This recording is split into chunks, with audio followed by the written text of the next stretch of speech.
All right, everybody, who we 186 back again with the Overrated Podcast, episode 89. Quick turnaround because we have a whole bunch of stuff to talk about. With me is Traditionalist. I think he's with me.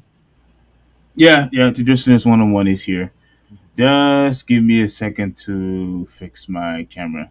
This Okay. cheap garbage. Okay. Yeah. So while he fixes his cheap garbage, while if you see on the bottom screen the Discord, if you want to join us, the Overrated Podcast Discord, come in and chat with us and chat with the community. Building it, day by day. And thank you guys for joining us. And we have a lot to talk about. Let me see. You want to get started while you fix your camera, or you want to wait? Uh, Steve, he's fixing the camera. All right. So I mean, we were here on Monday, so there's not much.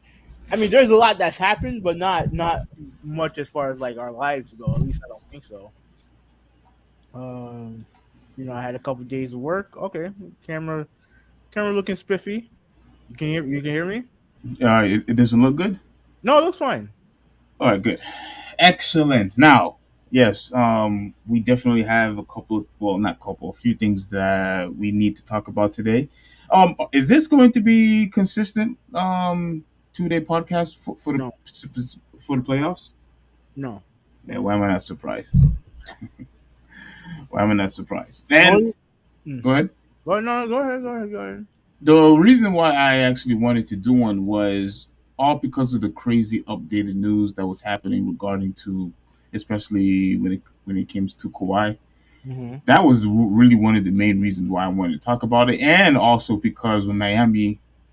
But we'll discuss that when the I mean, time is we right. can discuss that right now. Like, I mean, let's look at the playoff bracket. Let me hold on. Give me 1 second. Now they put a whole bunch of stuff on Shaq. Oh gosh, that's funny. Oh man, dude, like that TNT show is the greatest sports show of all time. Like, I can never get tired of that show. It's good. It's comical. I love it. I love it. Okay, so we can look at the playoff bracket right here. Miami, in a shocker, beat the Milwaukee Bucks off of the back of back-to-back amazing performances by your boy. Not even back to back. I mean, Let me see if I can look at. Let me see if I can find Jimmy Butler's stats. Let me look. Let me look for his stats real quick. Because All this right. is. Hmm? Yeah, go ahead. This is his numbers are Jordan-esque. That's why I said it. Jordan-esque. Yeah, I Right? think you're taking it too far with No, that, no, but no. go ahead. I'm absolutely not getting. I'm absolutely not going too far with that. Yeah, you are. Look at his. No, okay, let's look for a number. Let's look for numbers.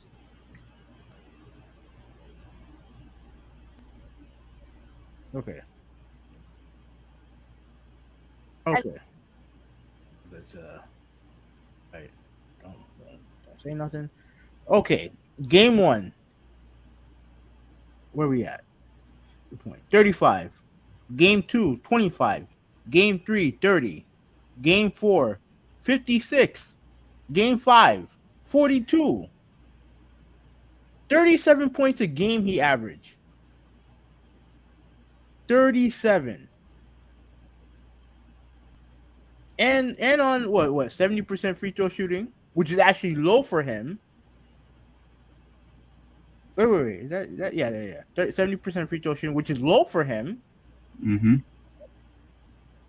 Hitting he's hitting, averaging 2.4 threes a game on what's the percentages? This is average. This is average. Oh, wait. Yeah, okay. 59% free 59% field goals Yeah. percentage. 44% from three. Yeah, so 70% from the field, averaging 5 rebounds a game. No, everything is Um, good.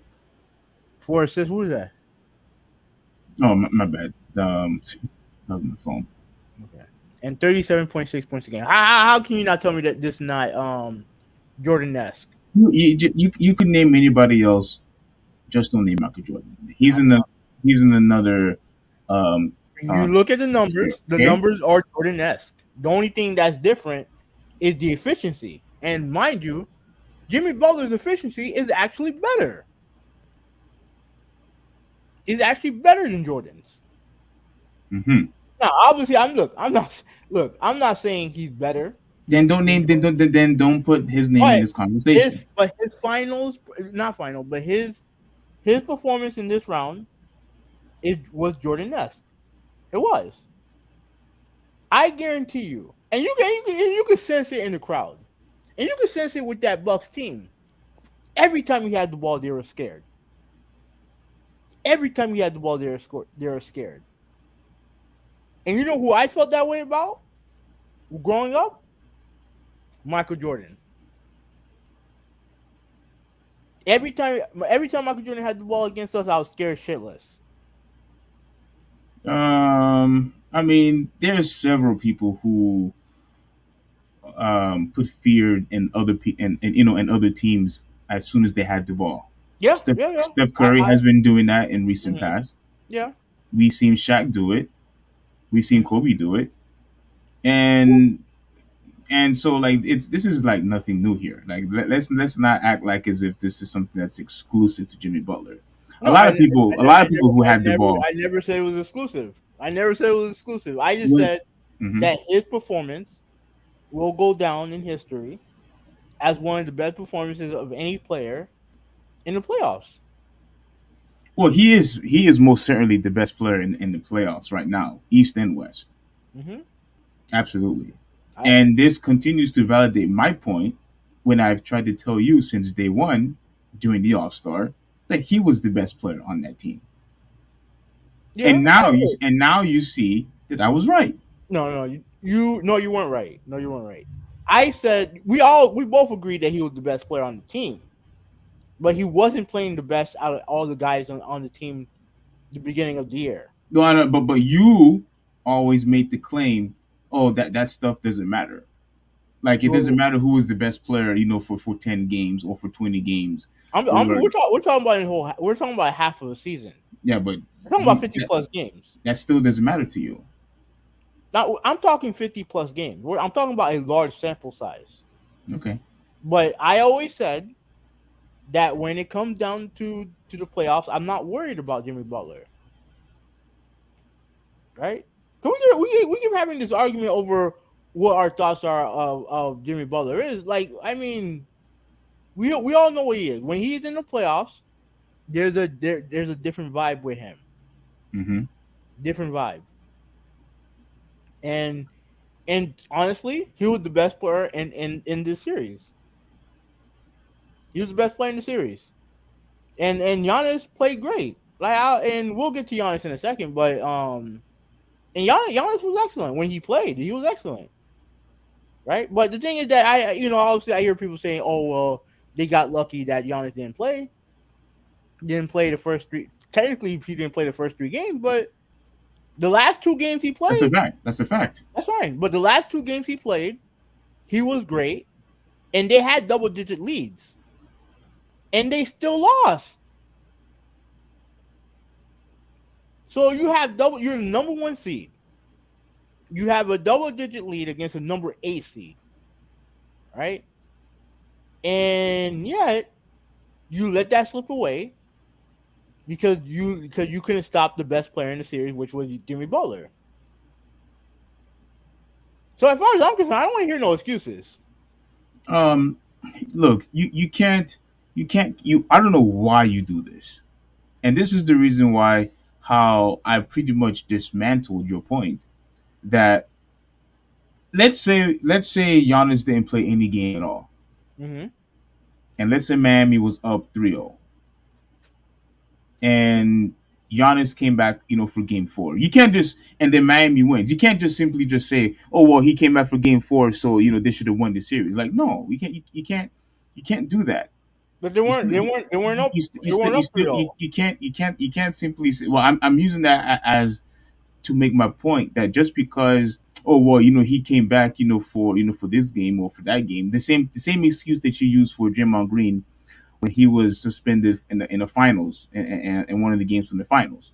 Um Oh well, he came back, for the next game also. So what does it matter? Like no, it does matter no, it don't matter. because by having someone who's absent, whether if it's for one games or two games or three games, can affect the result of that series. So you're Absolutely, it telling can. me that the Milwaukee Bucks, the number one seed in the NBA, we're not talking about this Eastern Conference, the NBA, right? Even without Giannis, and look, they're not a championship team without Giannis, but they should be able to be an AC without him. Absolutely not. Absolutely not. Seriously, Absolutely not. Because I even said to you that when you have an opposing team that have a superstar or an elite player, that elite player can offset the other team regardless. That's how other teams are capable to at least make it a series by winning one or two games if they have a mega star in that team. And Jimmy Butler is an elite superstar. And because he's an elite superstar, it's basically because of him in the fourth quarter why they won that game. We've seen Jordan do it, we've seen Shaq do it, we've seen Giannis do it, we've seen Steph Curry do it. When you have a mega star on that team, it could offset the other team despite the fact that they have a better roster.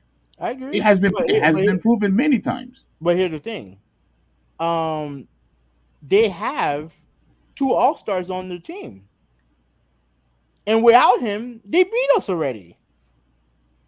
It's one thing. It's one thing if you want to sit there and be like, okay, well, okay, we're down. If you're Milwaukee, you're down 2-1, right? Okay, you win. You telling me that they can't win with Giannis? Now, mind you, they're with Giannis. They couldn't win Game 4. They're only down 2-1. You can't win one game with your best player in Miami. But the thing is, you don't know if Miami would have won game one without Giannis or game three without without Giannis. I mean, they won I Game mean, 4 my without bad, him, my bad. If Giannis was there, we don't know what the outcome would have been if Giannis was healthy the whole entire time. bro. They already proven in the season that they can win games without Giannis. They beat us in the regular season without Giannis. They beat us in the playoffs without Giannis. And even if that's the case, even even when we're up 2-1. Your best player is back, and he played great. You got a great game for Brook Lopez. But at the end of the day, the best player in the series, Jimmy Butler, showed out and he kicked y'all ass. And to me, that's not for me personally. That's not an excuse for Milwaukee. It's not. Come on, man. It's It's three. not If it was one game, maybe I'll let you slide. But it was 3 games. Talk about 3 games here, and I'm counting the first one. Okay, 3 games, and you had double digit leads in the And fourth they quarter in both and those they games. lost and they lost 2 of them. Okay, okay, Okay, that's a big deal. it's a big deal, but Could completely shift the when it comes to momentum come on. and I don't want to hear that shit. I don't want to hear yeah, that yeah, shit. Look, yes, at it the could end of the completely day, shift by those at two the end losses. of the day, No, I'm not saying at the that um I'm not saying that Miami didn't deserve to win. Of course they deserve to win. Like injuries happen. Like we get that. Injuries happen.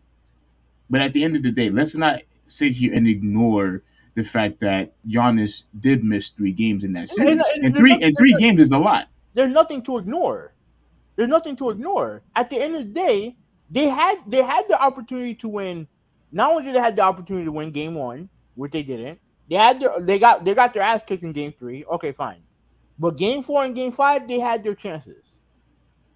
They had their chances. The problem is that team, when things got tough, they choked. They choked. And as far as I'm concerned, the best player in that series is Jimmy Butler, right? And they had, and not only do Miami have their role players. Shout out to the role players from Bam Adebayo, who had a triple double. Shout out to him. You know, you had Gabe Vincent, who was great in that series, who I played well in that game. Excuse me. Caleb Martin was pivotal this whole series, and the reason why I didn't give them a chance to win this series is because while Jimmy Butler, I don't worry about Jimmy Butler. It's the rest of those guys who have been struggling, and that includes Bam Adebayo. But those guys stepped up, and I'm proud of them. Hmm. Yeah, So yeah. Even Kevin Love had a good game. absolutely, yeah. Oh, shout out to Kevin Love, big time. Shout out to Kevin Love. Yeah, yeah. But he You know, had like what 15 points, 12 rebounds. Those are excellent numbers. yeah, and he played tough defense, and I know for a guy who's not a great defender, that's a big deal for him. But props to him. But the reason why I didn't pick him to win because I couldn't trust those guys in the regular season. Well, I want to also address a couple other things. Hmm. I also want to address how great this just constantly goes to show how great of a coach Eric Spoelstra is. Hmm. I And, and don't, it also shows you what a bad coach Mike Budenholzer is. and I'm glad that you said that because I had said something similar in the tweet. I don't know if you saw my tweet, but before I mentioned the tweet, there were I think at least 3 or 4 times in a row where Bam Adebayo, took the ball. He had the ball, somewhere in the perimeter. Hmm. And man, that design play that they were using back to back to where if forced what's his name crap I Brooke forgot his Lopez. name it forced Brook Lopez to move away from the basket, and then all Jimmy Butler was doing all day to them was just cutting to the basket. I don't know if you Yeah, noticed, yeah, yeah. constantly cutting to the basket, making shot after shot after shot, easy shot. And the reason why I also wanted to give Jimmy Butler credit, because I remember, I think earlier, was it? I think it was no during the play-in, he was constantly missing those shots, like easy layups. He was Yeah, just yeah, missing layups. I'm like, what in the world is going on with this dude? He made adjustments. He got better. He improved, and for the fact that Eric Spoelstra kept on calling for that play because freaking Buzenheiser didn't make any adjustments. yeah. He didn't make any adjustments whatsoever. I'm saying to myself, how is this possible that you didn't make any certain sort of changes whatsoever? Whenever there was a pick and roll, Hmm. why didn't you try to blitz Jimmy Butler and try to trap him during the pick and roll? You knew this guy was going to constantly score. Trap him, double team him, do something. He didn't make any changes whatsoever to slow down Jimmy Butler. I'm now look, I absolutely have no business in being a coach or anything like that. But when the basics, I'm pretty sure you saw it. I'm pretty sure like the average casual basketball fan probably could have realized that why aren't you freaking double teaming Jimmy Butler? What the hell are you doing? So now I'm not saying that he should lose his job. I don't know what you're saying. I think I think he needs to get fired. The reason why I don't want to pull the trigger right now is because they did win the championship. They did. I personally, I don't think that should give him a lead. I don't think that should give him leeway. By winning by winning the championship? No, I don't think it does. Why? Because you're the top team in the league. Last year, yeah, leeway because Chris Middleton was out, and you were pretty much a game away from going back to at least to the Eastern Conference Finals. This year, you got eliminated in 5 games by an 8 seed. You're the best team in the league, and you lose in that fashion. And you not only do you lose with 3 timeouts in your pocket that you didn't use to get a good shot. You know what I mean? Like he needs. Personally, I think he needs to get fired. I it if they haven't won a championship yet, I would have agreed with you. But because they did win one, it's hard for me to just react that way and pull the trigger and say that he should get fired automatically. But since he won, I think he deserved at least one more season. I think that's 1 year too many, in my opinion. Because look at what could have happened, right? They beat Miami, and then they play New York, who I think they're better than. I think they're better than New York. So you go and then you have a relatively easy trip to the Eastern Conference Finals. Mm-hmm. And now Miami's going to beat the Knicks, and now we're going to go back to the Eastern Conference Finals. And let me also say this before we get to Giannis. Let me also say this: there are very few teams I hate more than the Knicks. Actually, I don't. I think the Knicks are the team I hate the most. And it's weird because their fan base is the most delusional fan base in the history of sports. Mm-hmm. They talk about the Mecca, Madison Square Garden, and I'm like, bro, the only reason why people talk about Madison Square Garden is because of Michael Jordan kicking your ass there all these years, Reggie Miller kicking your ass all these years. That garden is only known for the opposing team going in there and kicking y'all ass. So yeah, you have a good team. Congratulations, you finally have a good team. But I'm gonna tell you right now, I don't want to lose to this fucking team. Not to that fan base. It's bad enough that half these motherfuckers live here in the first place. But I don't want to lose to that team. Too many bad memories of the 90s. I don't want to lose to that team. I don't want to lose to that. Why do you hate them so much? I don't like New York teams. At least the relevant ones, like the Jets and the Knicks and the Nets for that matter too. I hate all those teams. The Jets have Aaron Rodgers now, so we're not irrelevant anymore. But keep going. All right, we'll see. But anyway, this is the play that I was talking about. I don't know if you can see it. Oh, let me prop it up for you. Yeah, I don't want. I'm not interested in losing to the Knicks. Not interested. Okay, so as you can see, you do have to be careful. I don't want to get copyright struck. I don't think we will, since I kind of cropped. You didn't crop out NBA TV. Well, okay. Well, this will be the only one then, since you're so worried. No. If you think you're not gonna get caught, then go ahead. We'll just play, and then I'll screenshot if we get a copyright claim or not. Go ahead. And yeah, you could, and then you could just send it to me, and then that'll be fine. And this is almost nearly. Oh, well, okay. This is not the one, but bro, I in multiple occasions, I'm constantly seeing, Bam Adebayo take it at the top of the key, passes it to Jimmy Butler, and I'm just saying to myself, like, come on, bro. But here's the thing, Hui.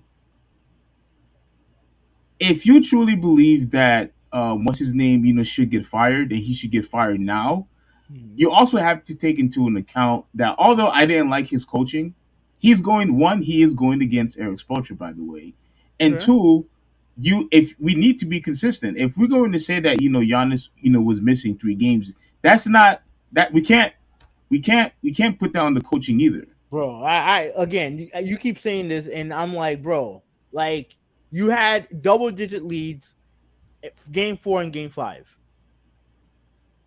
game 4 and game 5, Hmm. double digit leads. I don't want to hear. I don't want to hear this. Oh, Giannis didn't play for 3 game bullshit. He played phenomenal game 4 and game 5. The problem is that when it was time for you, first off, you can tell that team was getting scared. You can tell that building was getting scared when the game got close. Everyone's anxious. The lemon booty was out in full force. Hmm. They were done. They were done. And as far as I'm concerned, Hmm. um, like again, you can point to Middleton. He didn't play great. I know Drew Holiday struggled and couldn't guard Jimmy Butler, by the way. But at the end of the day, that to me, everything the guy who should get fired is Budenholzer. Budenholzer. He Wow. should have because I mean look at what they did in Atlanta. In Atlanta, they had great records in Atlanta, but they couldn't go past a certain point, and they had to get rid of him. And the only reason why he's there now, remember, before they won the championship, he was likely going to get fired. He was likely going to get fired because once you get to a certain point and you can't reach a certain level, then you need a new voice. And he lucked out and got a championship.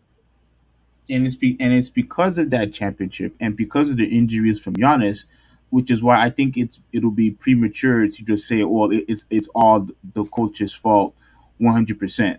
And I paused this video on purpose. Mm-hmm. I paused this on purpose because this to me is unacceptable by Giannis. You have to put some blame into Giannis also. You can't just put the blame on coaching. You can't just put the blame on injuries. You also have to put Giannis accountable for his actions too. Missing over 12 free throws is unacceptable. No, he missed 13. Yeah, I say he missed over 12. Well, let's put respect on his numbers. 13. Well, I wanted to say 10, but I get you, I don't know if you understand what I'm trying to say, but I know when you what when you're you when you're missing that many, it's too much. Because you have to think about, and I try to tell people this all the time when I'm, talking to people about basketball. You guys think that, oh well, missing free throws, oh, it's not a big deal. And a lot of occasions, when you miss, especially if you miss both free throws, it's almost as equivalent as a turnover. At least in saying. my opinion. When you are when the game's tight, you gotta make your free throws. You have to make your free throws. Mhm. This dude was Especially, constantly, especially, especially when they give you free foul after free foul after free foul, you have to make your free throws. yeah, People want to bitch and complain about the last play where Jimmy Butler pushed off. Okay, you guys had like 30 more free throws than we did. yeah. So I don't want to hear that bullshit either. I don't want to hear no whining, bitching, and complaining from Milwaukee Bucks fans or Heat haters about anything. I hear you. I hear you. All right, so this is just going to be real quick. The sound is on, but it's just going to be real quick.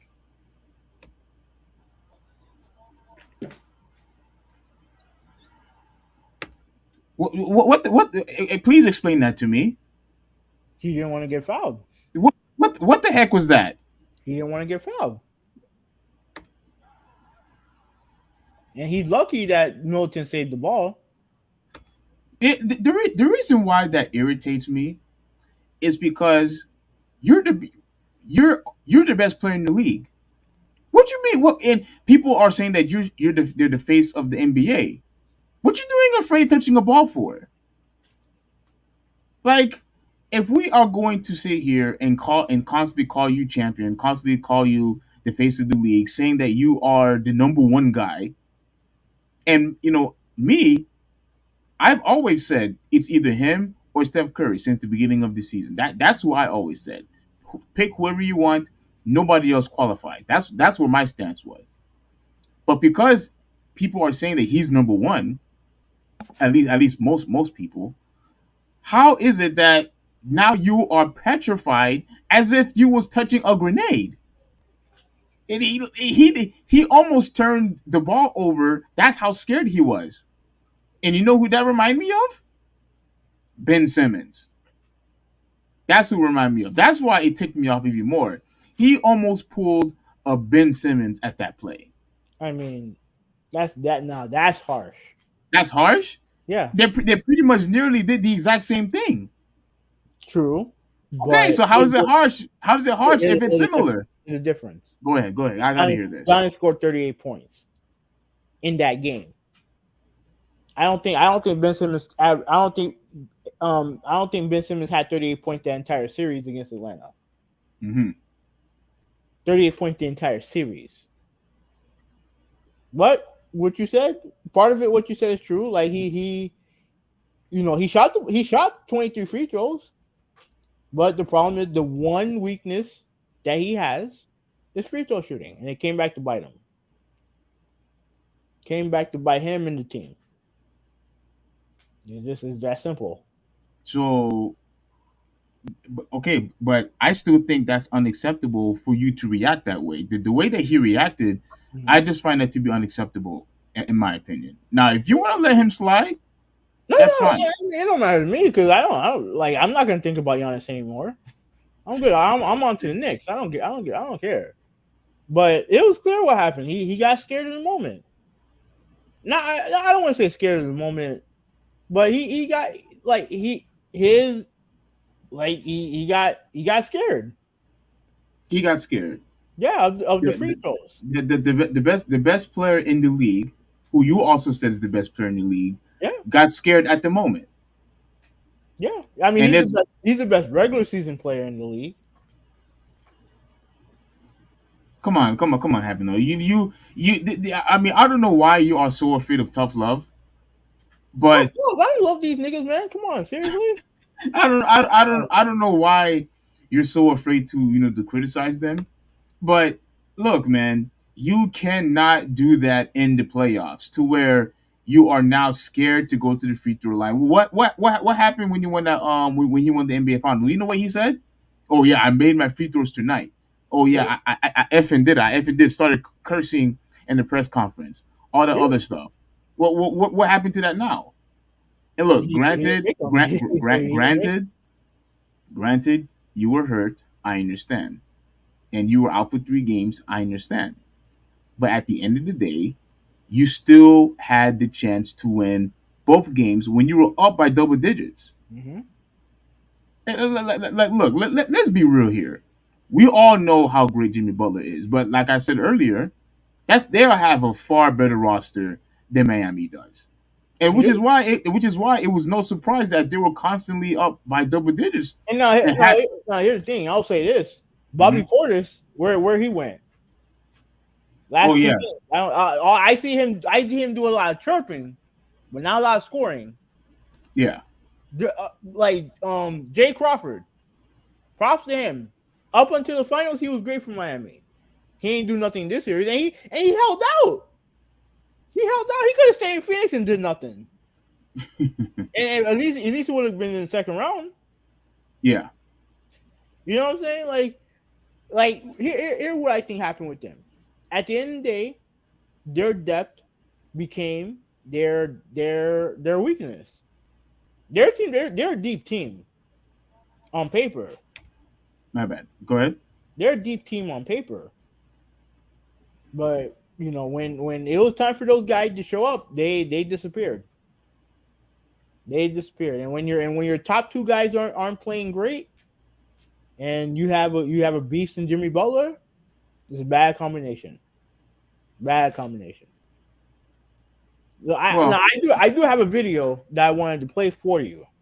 oh, is it the press conference? Mm-hmm. I, Yes. I want to I want to hear what your thoughts are on this. Yeah. Yeah. Absolutely. Because I actually have the video too, but since you have it, go ahead. Yeah.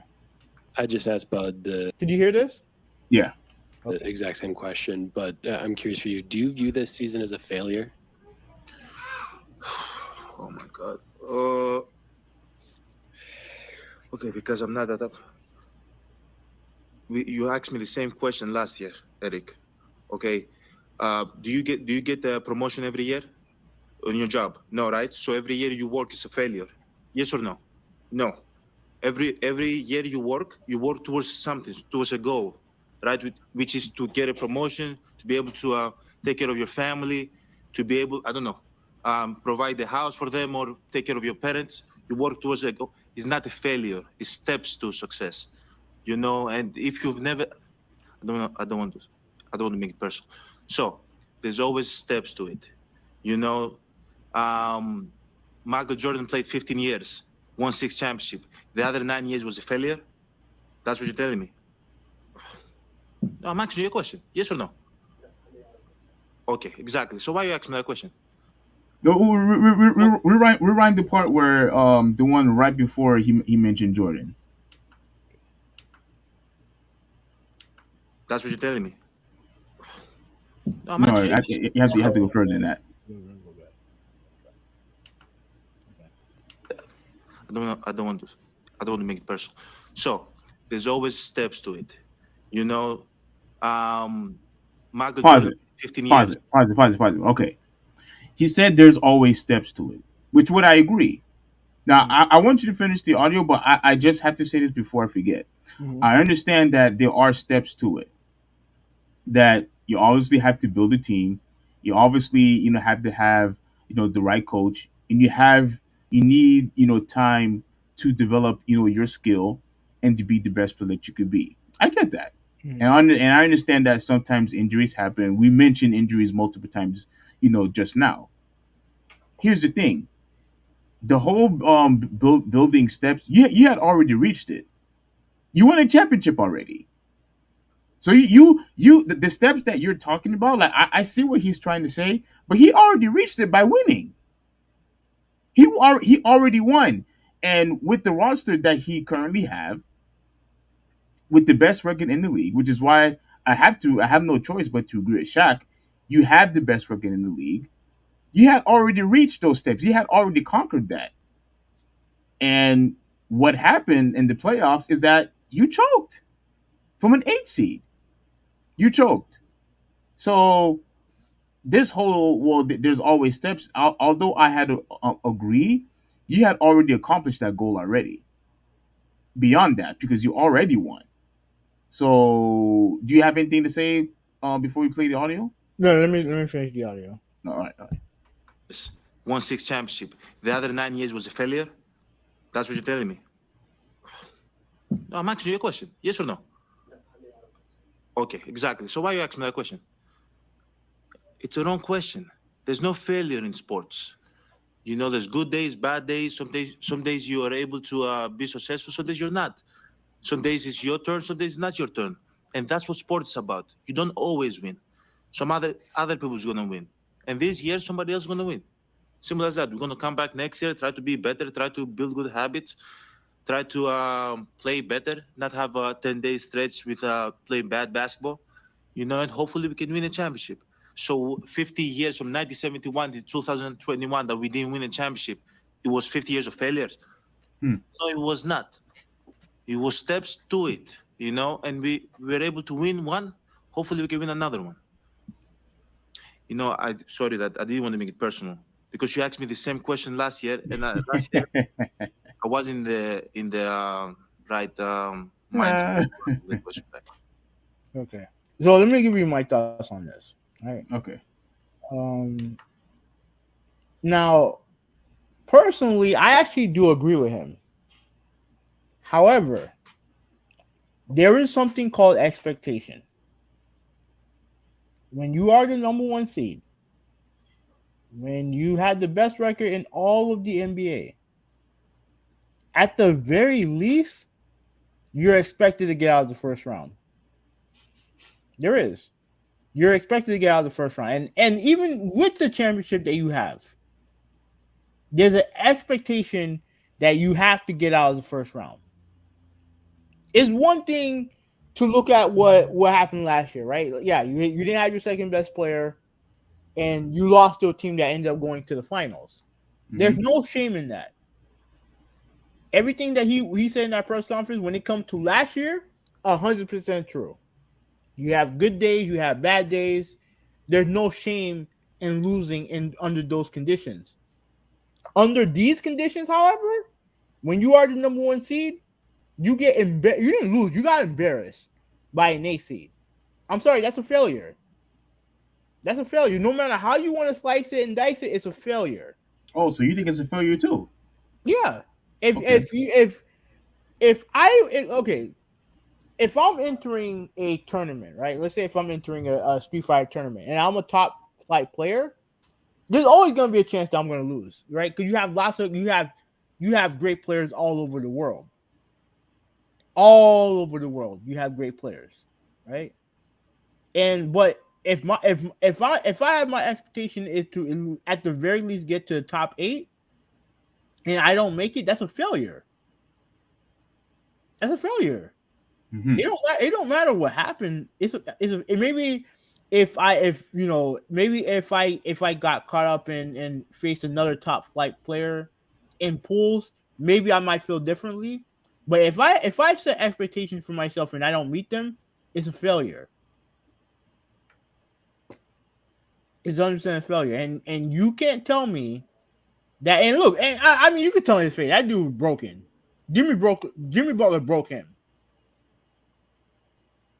He just like he did in the bubble, broke him. But to me, well, I mean, he broke the Miami Heat too by sweeping them. Yeah, that's true.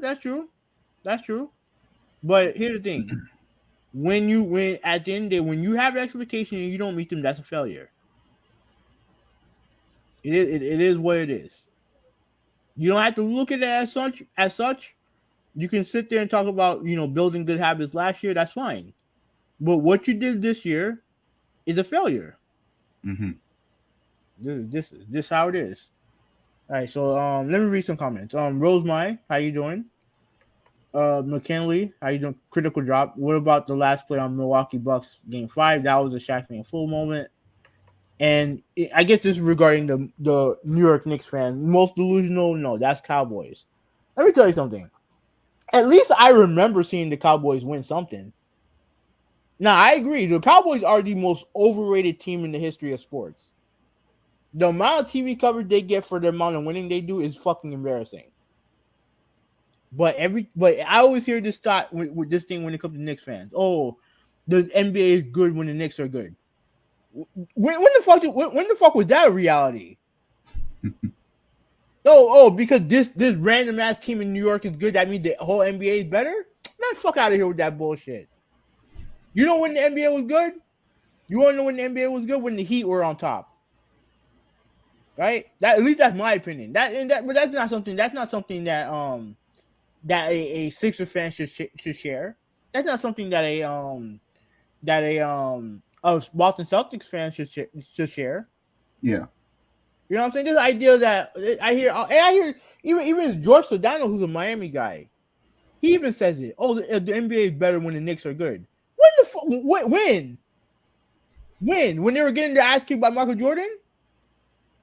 Man, fuck off with that bullshit, man. This is why I hate that team so much. This is why I hate that team so much, because their fan base is delusional, and the media have this weird infatuation with them being good, despite the fact that they've been in the playoffs, two times? I mean, 3 times in the last 15, 20 years? Like, seriously? They get nothing. They get Christmas games when they're awful. Oh, why? Because it's New York. It's the Mecca. Man, fuck off with that bullshit, man. I mean, look, the New York Knicks hasn't won anything like for. I know it's been a long time. I know it's Yeah, been a no, they long haven't time. won a championship since the 70s.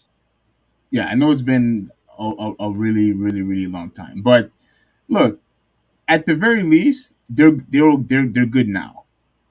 They're good now, and right now, this is although that you hate them, this is going to be an excellent, excellent payoff game. We're talking about Yeah. Miami versus New York. Oh yeah. We talk about the rivalry here. So as you could see, just based on that alone, you could tell that it's going to create a lot of hype. Miami versus New York. So I could kind of understand why they do it because, bro, this is going to be an. I think it's going to go to 7 games, but I don't want to go way too ahead of myself. I But mean, this is going to be a great series. I'll tell you this right now. If Julius Randle don't play, we're not as soft as those fucking Cavaliers. Those Cavaliers are soft. We're not soft. I'm telling you right now. If Julius Randle's not there, this ends in 5. Straight up, Heat in 5. Oh wow, in 5. I hate that fucking team. All right, so Joshua, sorry for cursing, bro. Sorry for cursing. Well, But why? But you didn't answer McKinley's other question though. what? What you thought about Milwaukee's last Oh, play? garbage. He had 2 timeouts. He had 2 timeouts. And you're telling me that he shouldn't get fired over that? You know what? That's the best play you can come up with when you have the a reigning an MVP. You have I don't know. Did Milton get fouled out? I don't think he did. Right? I can't remember. No. I don't think so. You have Giannis Antetokounmpo, MVP. You have Drew Holiday and Chris Middleton, all stars. And you in the last play of the game, the ball is in the hands of Grayson Allen. And you have 2 timeouts in your side pocket. I'm sorry. If I was a Milwaukee Bucks fan, he's getting. I'm calling for his firing tonight. In all honesty, man, I want to play. I have it, but we're running long on this one team here on that series. That play where Jimmy Butler was falling and still made the shot anyway. Mm-hmm. I think it put everyone, including their coach, they put everyone into shock. I think that's what happened. And he completely that's not a good look for the coach. I think he completely forgot what the heck was going on because everybody was in shock that Jimmy Butler made that shot as he's falling. I never seen somebody make a shot like that before. Falling straight to on his back and he still makes the shot anyway. Joshua says Jimmy Butler. He is him. He is him. Sent Giannis to Cancun. Yeah, he can do all that. He can do all that thinking in Cancun. Well, yeah. Miami critical drop again says, well, Miami have more to prove after what happened in the Eastern Conference Finals. They have a reputation and revenge on their minds. I agree with what Giannis said. As for failure, I gotta think about it. Okay. So he agrees with Giannis press conference. Like I partially agree with some of it, but I can't agree with all of it because like you said, when he is on the first seed, have the best record in the league, you're the best player in the whole league. You got to make it out of the first round. You have to make it out of the first round, and it's the very least you can do. Yeah, you have to get out of the first round. And again, listen, I understand that he was hurt. I get it. I get that he missed 3 games, but at the end of the day, clearly you still played good enough to beat that team. And look, this is what everybody seems to forget because I'm watching all these shows in the morning time, right? Everybody's talking about, oh, well, he missed 3 games. He missed 3 games. Charles Barkley said the exact same thing last night. And I think Shaq said something similar to those lines too. Mind you, did everybody just simply forgotten that Hero got injured too? How is it that look, I'm not trying to say that Giannis and Hero are the same. Clearly they are not. But let's not act like as if Miami was 100% healthy here. They weren't. They were missing somebody too. But you know what happened? Everybody stepped up their game. Jimmy Butler stepped up his game, and they won. True. And they won. How is it that everyone just constantly forgotten that that hero was also missing, for the Heat? Like come on, man. Let's try to make it fair, okay? Let's have some type of balance to some degree. They miss Hero and they still won anyway. At the very least, Giannis came back. Hero didn't come back. If you want to claim that missing 3 games was the result of them losing, that's fine. But at least he came back. Hero did not. Now let's move on. All right. So David says, "Go Knicks. Quit being a hater, Knicks fan, with their usual awful basketball team." I mean, Oh man, I've been a hater since. I mean, I'm not even a hater. I have nothing to hate about. We have 3 championship rings, and you guys haven't won a championship since 1970. I have nothing to hate on. To me, it's everyone else who like. First of all, some of you Knicks fans are delusional, very delusional, Mhm. and it trickled down to the organization when the last time they beat us in a playoff game, they threw confetti on the ground. They celebrated with confetti. I'm sorry, I thought confetti was only regulated to championships, that's what I thought. not one playoff game. But that's New York for you. F is in the chat, yo. What's Give me going on, F? Everything cool, bro? Hey, are you excited that the Heat won? Like, I'm just curious, F. Like, what did you think about the game? And how do you feel about Jimmy Butler? Do you believe he's the best player in the league? And I guess I could leave that question for the rest of you all. Do you all think Jimmy Butler is the best player? I think Give he me is. buckets. Give me buckets, bro. Give me buckets. Now, So you have Jimmy. yeah. So Miami and New York is set to face each other in the second round. And I think Boston's gonna beat Atlanta either today or Game 7. I know Atlanta. They're losing right now, but go ahead. They're down by 4. But let me say this about Boston, right? If they do get out of this first round, I think they're losing to Philadelphia in the second round. Wait, hold on, huh? I think they're losing to Philadelphia in the second round. Whoa, give me some reasons why. That is one reason. I'll give you the main reason why. Game 4 against Atlanta. No, game 5. Game 5 against Atlanta. Okay. You had that team. They were losing. When I left to go to work, they were down. I forget how much they were down, but the game was close and they were down. They had Atlanta beat, and they let Atlanta beat them. Mm-hmm. A team. Look, I'll stand by this. Like, Atlanta's not good. They're not good. They beat us, but they're not good. And you gave them 2 games. You gave them 2 games. And personally, I don't think this team is good enough to beat Philadelphia. Wow. I don't think this team's good enough to beat Philadelphia. And the worst thing is you let Joel Embiid get all that rest. That's true. Now That's I don't know. 100% true. I don't know how bad his knee injury is, but rest is only going to help him. So to me, if he's healthy, I think Boston loses to Philadelphia. Now, as far as this game, Boston and Trey Young, and Atlanta. Look, this is the same thing that I have told you, since last year. I don't know if all this hate, with Trey Young, but when I had told you that Trey Young is going to be because of Trey Young, that why they're going to take the game to at least 5 games and not sweep them, I said because he's going to have an outstanding game. He won't be able to sustain it, but he's going to have an outstanding game, and they're going to win.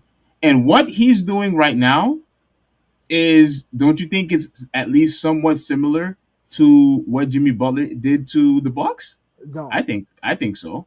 no. That long 3-point shot that he made, to win the game was sensational. This is the type of stuff that is only allowed with Steph Curry and Damian Lillard. That's it. Yeah, big time. It was a big time shot.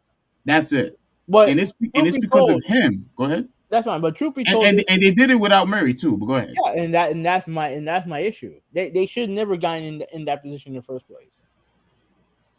You have a team that you're clearly better than.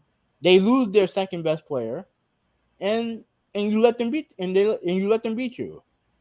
Then they go home right now. You're down by one right now. You're down by one right now, and they have Murray, and based on what I can tell, Trae Young playing well. They can get you again, and then you got a game 7 at in Boston when you really should have ended this in 5. When you should have ended this in 5. But And I want to also say this. mm-hmm. You could disagree with me if you want to, but now it is clear, at the very least for right now, Jaylen Brown is the best player on that team. Jaylen Brown is the best player on that team. That dude had 35 points. You know how many points Tatum had? I know he struggled. You want to know how much points he had? How much? 19 points. You mean to tell me that Jaylen Brown hasn't been better than Tatum, this in this series and throughout the whole playoff last year? He's been the top guy on that team with his defense, with his facilitating, with his offense. That dude right now, keyword, is the best player in that Boston team. Not Tatum. I've been disappointed in Tatum. Very, very disappointed in Tatum. And look, I know what people are going to say. Well, if Jaylen Brown is the best player in the team, he's never going to win a championship. I disagree. I think because of because I think he's a good defender. I don't know if you think so, but I think he's a good defender. Mm-hmm. You know what I'm saying? So because he's a good defender, because he's great on offense and he's great on facilitating, he have the proper skills to be the best, the top guy on his team or any team for that matter. And for me, he's been a far better player than Tatum. His numbers has been better than Tatum throughout this whole entire series, in my opinion. So look. Unless Tatum could step up his game, I don't know if he has problems in his personal life. I don't know if he's hurt. I don't know what's going on with Tatum. But for right now, he's not the best player on that team. It's Jaylen Brown, and I have to give him props for that. Like that dude is playing lights out in this series. But we'll see what happens. Okay. All right. So moving. Well, and I want to say this one last thing. Mm-hmm. If Boston loses this game, they're not winning the series. I don't buy that. But to me, I think they're winning the series. They're a better team. But oh my god, if that does happen, oh man, that's gonna be funny. That's gonna be funny. It's gonna be crazy seeing two top teams, and actually it would be an embarrassment because a lot of people, including myself, have been saying the East was far stronger than the West. Yeah, I've been saying it. Oh, you said it too. Yeah. Oh yeah. Well, there you go. So. This will be an embarrassment if both of them lose. But all right. So Western Conference, real quick. Denver and Phoenix. We know that series is going to start soon. The only two series that need to be decided is pretty much the next matchup. Really, Golden State and Sacramento, and LA and Memphis. Now Memphis is down 3-2. Yeah, but they won the last game, and they pretty much had control of that whole game. As well. Yeah, and dude, and remember what I said earlier on. Before I think right before the season, the series had started. Dude, Bane is freaking awesome, bro. Oh, and now he is because he was struggling the first half of the series. He was? Yeah. I would have to look at his numbers. Okay, so all right. So before we get to really the second topic, who you got advancing right now between these two teams? Because right now, I did pick Golden State to begin the series. I think they will win Game 6. Mm-hmm. And then LA and Memphis. Man, wow, man, dude, I think if the Lakers win, obviously if they win Game 6 is over. But if they have to go to Game 7, I think Memphis got this one. I know it seems kind of weird. I know it seems kind of weird, but I think if the Lakers are gonna win this series, they have to win Game 6. They have to win Wait. Game 6. So okay. So you don't think Lakers could win on Game 7? No, I mean they can, but it's like I think I personally think they need to take care of business Game 6. Um. You know, I think Lakers could win either 6 or 7. I think they're good enough because still you have to keep in mind that Adams is still not coming back. Yeah, yeah. You know, and so because they don't have um, a legitimate big man, on their squad, the key player, that could beat them is Anthony Davis. As long as Anthony Davis, is aggressive, Mhm. I don't really see anybody stopping him. It's pretty much should be a mismatch, for the rest of the series, and it should have been that way, from day one. That's why I feel like they need to take care of business Game 6, right? Because I feel like in Game 7, anything can happen, yes, but I just feel like Game 7, you're on the road. You Mhm. got Morant who's playing great, and normally role players do play better at home. I just don't know. I just don't know. Okay. Okay. So what you're saying is you think Lakers gonna win in They have six? to they have to win Game 6 in order for them to win the series, in my opinion. Okay. Okay. They have to win in 6. So if it goes to 7, you think Memphis is going to win? Mhm. And Okay. in the other series, I think Golden State got this. I think Um, Golden State wins it. bro, if you had only watched that game, freaking Yeah, Steph I was Curry. gonna watch it. Yeah.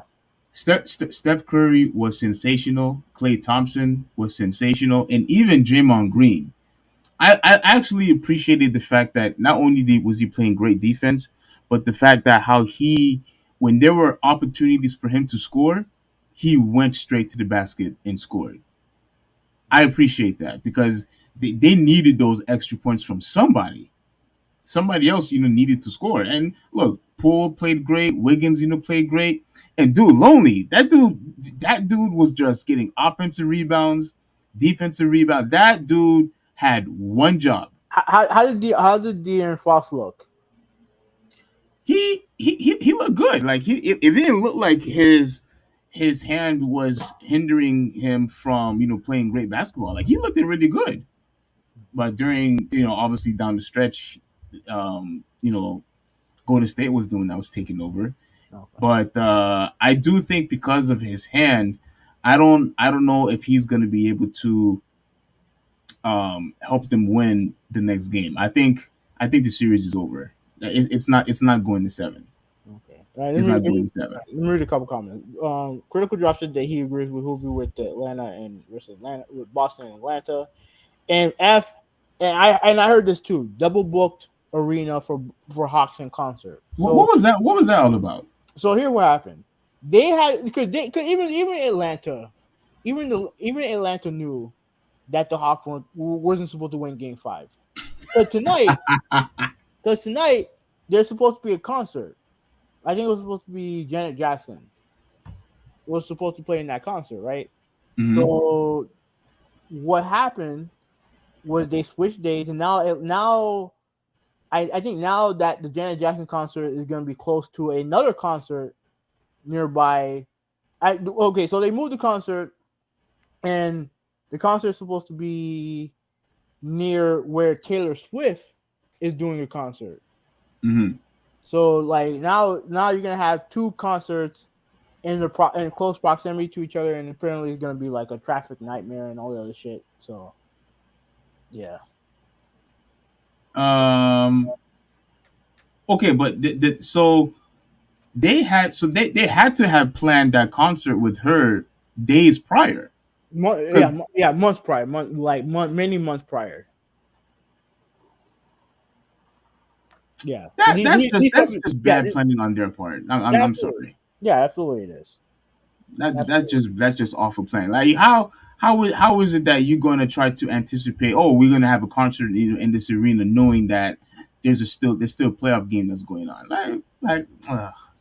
That's just stupid. I feel sorry for the people who tried to go but probably won't be able to go anymore. Because I guarantee maybe people had request days off, and now they probably can't go anymore. So I mean, I don't know, but the article, I do remember the article saying that if you unable to attend, what is it, Friday? I think so. Yeah, if you can't go Friday, that they will give you a refund. Which is good. But this is the same situation that I told you about in regards of the Resident Evil thing. It doesn't matter if you're going to get me the refund. If people wanted to watch, if people wanted a particular collection or whatnot, they're gonna get pissed off about that. It's an inconvenience to them. Yeah. The whole refund thing, that's besides the point. But shame on them, man. Just shame on them. Same with Miami. Just critical drop. Same with Miami versus Bucks. New Edition is on Friday. They got lucky with Miami winning. Wait. Was New Edition supposed to be in Miami or Milwaukee? Let me know. But New anyway, Edition. yeah, New Edition. What was that? it's a group. It's an old school group. Okay. All right, so this is technically a second topic. We're technically done with the playoffs, but this is actually a continuing conversation we had with Kawhi Leonard on Monday. Now it is now known what his injury is: a torn right meniscus. Now let me read the article. Mm-hmm. LA Clippers standout forward Kawhi Leonard reportedly has a torn meniscus in his right knee. Team president Lawrence Frank confirmed Thursday. Leonard played games 1 and 2 of the Clippers' first round series against the Phoenix Suns, but missed games 3 through 5 because of a knee injury. The Suns ousted the Clippers from the playoffs in Game 5 on Tuesday. Frank told reporters that the team doesn't know if Leonard's injury will require surgery. Leonard was ruled out of Game 5 with a sprained right knee, the same injury that has sidelined teammate Paul George since March 21. Leonard hurt his knee in Game 1 and played through it in Game 2, but his condition worsened. The 31-year-old missed all of last year while recovering from a torn right ACL. The two-time Finals MVP averaged 34 points a game, 6 rebounds, and 6 assists per game in the first 2 games against the Suns. So now we know what the injury is. What are your thoughts? Because you're the one that was so harsh on the dude. And I'm still am, because you should have told us about this prior. If you were not going to play, you needed to tell us why. And the thing is, if this torn meniscus, whatever it's called, meniscus, actually hindered him, from playing, future games, well, why did you play game 2? He tried to play through it. So he did what you wanted him to do. So he played through the injury. Wait. So you played through the injury in Game 1 and in Game 2. No, he got hurt in Game 1. That's when he hurt that's when he hurt his knee in Game 1. Yeah. That's why I said he played Game 1 and he played Game 2. So he was still hurt on Game 2. Mm-hmm. So what changed? He got worse. Did it say that? Yeah, it says in an article. Let me see the article again. I don't know how I missed that. So yeah, because you weren't paying attention. That's why. Let's go back and read.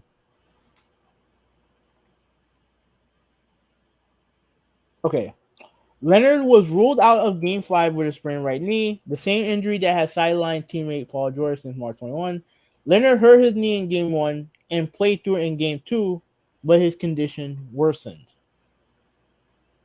I was trying to read the rest of it. There's nothing. No, let me see. No, everything else is just pretty much, he missed last year with a torn ACL in the same knee, and they talked about his numbers. There's nothing else. Oh, okay. There's nothing else. All right.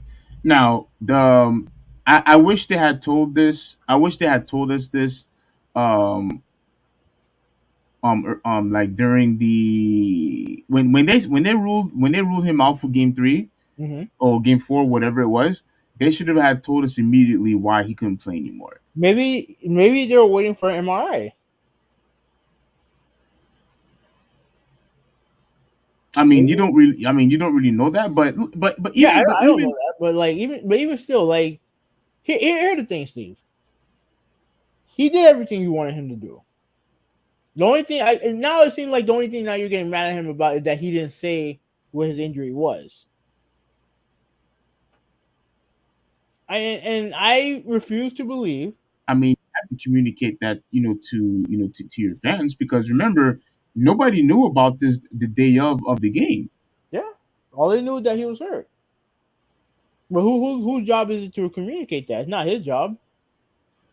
At the end of the day, it's not his job to communicate that to the fans. It really is. It really is on the team. It really is on the team. Maybe they had to wait a couple days for an MRI to find out the extent of what his injury was. Okay, and that's a possibility, but I don't know. I I don't mean, know. what you guys say? Well, like, what does your opinion change? Well, the guy cannot stay healthy for nothing. That's true. He can't stay healthy for nothing. And it's And that right knee. and I honestly believe, at this point that I'm not gonna go as far as Stephen A. Smith said that he should retire, And, but and that dumbass still stuck to that. Still stuck to that point. well, you're gonna hate what I have to say. Mm-hmm. I don't think he should retire, but as far as this, load management stuff, if it he needs he's just gonna have to they're gonna have to take the Kyrie Irving route. He's just gonna have to play part time, and not in addition to that, he cannot start. He has to start from the bench, or he What difference? or lower his minutes to like what 20-25 minutes, and that's it. I mean, that's what That's they were it. doing. That what they were doing in the first place, and then near the end of the season, they ramped it up. 20 minutes. That's all he's going to get from now on. I mean, Or just play the second half. Something. Steve. Because Steve, that's low management. What you just explained is low management. well, now that I know that he just constantly can't stay healthy. Because look, I think from what happened to him with the constant injuries over and over and over again, and I'm gonna say the exact same thing for Anthony Davis. It looks like now load management is necessary for certain people, but not everybody. It's available for certain people. We're talking about Kawhi Leonard, we're talking about AD, we're talking about Zion, people who just seems to constantly get hurt every other day. Yeah, not if they're not going to retire, no choice. You have to give them load management because they can't stay healthy for some reason. Their body just cannot sustain the physicality and the extreme sport of the game. It just can't handle it for some reason. I don't know how is it that guys like Giannis and Westbrook, could constantly play with such aggression, but guys like Zion and KD and Kyrie, they I mean not Kyrie, but Kawhi, they just can't. The body just can't do it, regardless of how healthy they are. I mean, everyone's different. Everyone can deal with stress to their body differently. Which is why I said that although I hate load management, I guess for certain people it is necessary. And those three guys qualifies for load management, unfortunately. They do. Because I think now, regardless if you are a Clippers fan or if you are a New Orleans fan, regardless, I think everybody now has common sense to determine that, okay, you know what? These people actually need load management. Maybe now they could only play like only half the season from now on. I mean, I don't know. Like I said on Monday, like we know the extent of his injury. The only thing is, I just wish that someone like like a Stephen A. Smith would man up and apologize. Well, you kept on saying that. Oh well, Stephen A. Smith. He toned it down. He's not as bad as he was before. I told you he was the same guy. I mean, but he needs to apologize because what he's doing, what he did, and I think JJ Redick called him out on it. He's insinuating that he faked the injury. That's what he did. Well, he never said that. So No, he insinuated. He absolutely insinuated it by saying, "Oh, we didn't see the injury, this and that, and all the other crap." You didn't even know the dude was playing hurt game 2. You didn't know that. With all your sources, you didn't even know that. So, I mean, to me, look, he's not gonna do it, but like, like this is what these guys normally go through.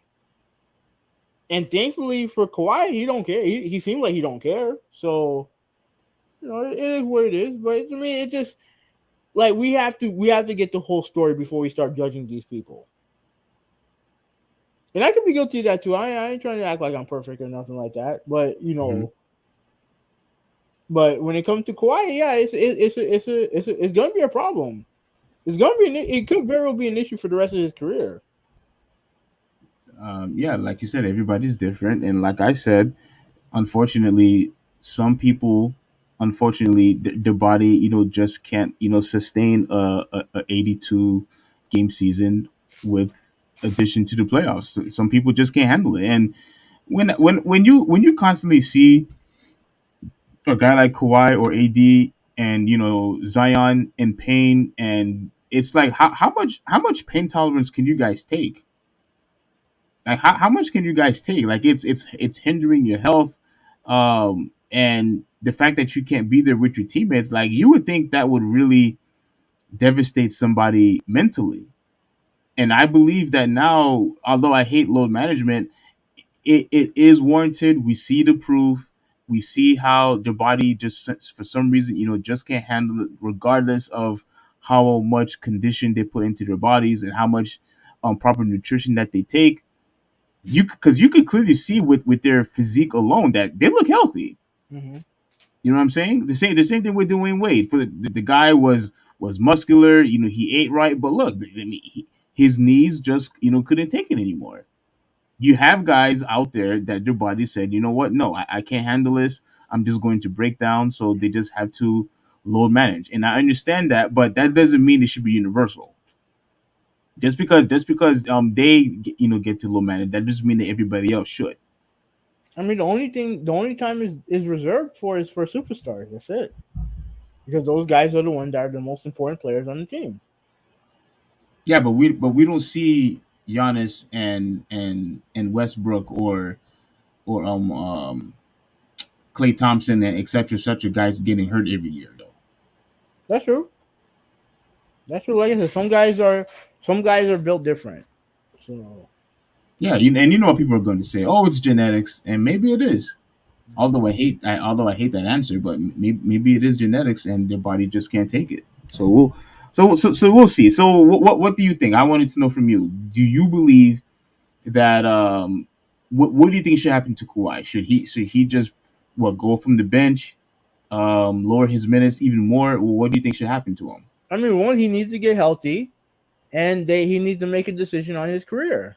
If he feels like he can recover and he can come back and play, then fine. Then if whatever it is that they decide to do, I mean, it is what it is. If they decide to, hey, maybe it'll be better if you come off the bench, fine. If they decide, you think that's okay?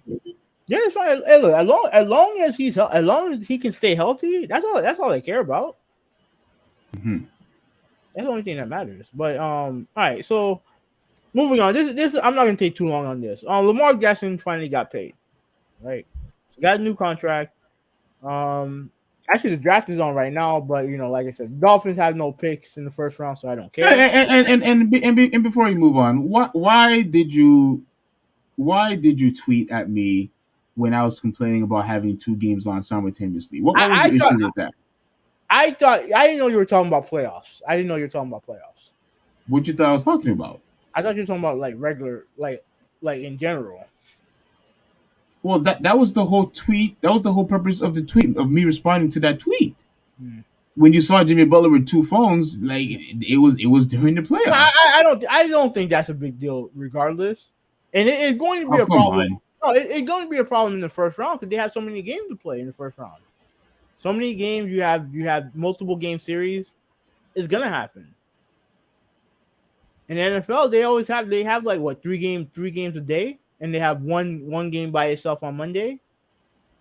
It's easier to do. It's easier to do it that way than what with the NBA. They have a bunch of games that they, and look, the schedule's not perfect. Like there's no reason why I have to watch Miami Heat play at finish their game at midnight. There's no reason for it. But it is what it is. It's not that Well, big to me. I think it is a big deal, and the NBA need to do something about this. Before we move on, let me ask you a question. Whenever we watch college football, all of those bowl games, right? Mm-hmm. You could watch just about anyone that you want. Which bowl games are you talking about? Regardless, whether it's the no, I don't want to say Sugar Bowl. The what how many bowls they have there? They have the Fiesta I Bowl. mean, they have They have they have a shit ton of bowls. Like, yeah, there's a shit ton of them. Like, yeah. it depends if you're talking about the championship, the ones that actually matter, then yeah, they space them out. But when it comes to like the small bowls, they'll have multiple bowls a game. They'll have multiple bowls a game. Yeah, but I think I A day. think I think the NBA have the capability of playing multiple games. But come on, like, do they all have to be on at the exact same time? I Like, come mean, on, man. you're talking about two games. Like, relax. You're talking about two games. But when you think about it, like, okay, so you're gonna have what you want, 3 games a week, three games a night, 2 games a night. How much you want? How many games do you want a night? Yeah, I guess 3 games a night is good. All right, but then you have to take into account one game is gonna have to start on a weekday. What, like 3 o'clock, 4 o'clock That's fine. on a weekday That's fine. when traffic is at its worst during rush hour.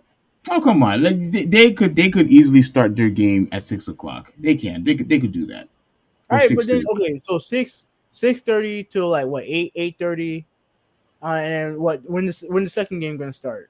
Yeah, 6:30 to 8:30, 8:30 to 10:30, 10:30 to midnight. Are you you're gonna have a game start at 10:30? The games start at 10:30 all the time. Okay, during regular season game, not shouldn't be that way during playoffs. It was like that, and the and what game that started at 10 o'clock? I think it was one of the Lakers games started at 10 o'clock. I mean, it's already happening now. What's the problem? 10:30, man, that's too late. No, come on, bro. I don't think it's that big of a deal, to be honest with you.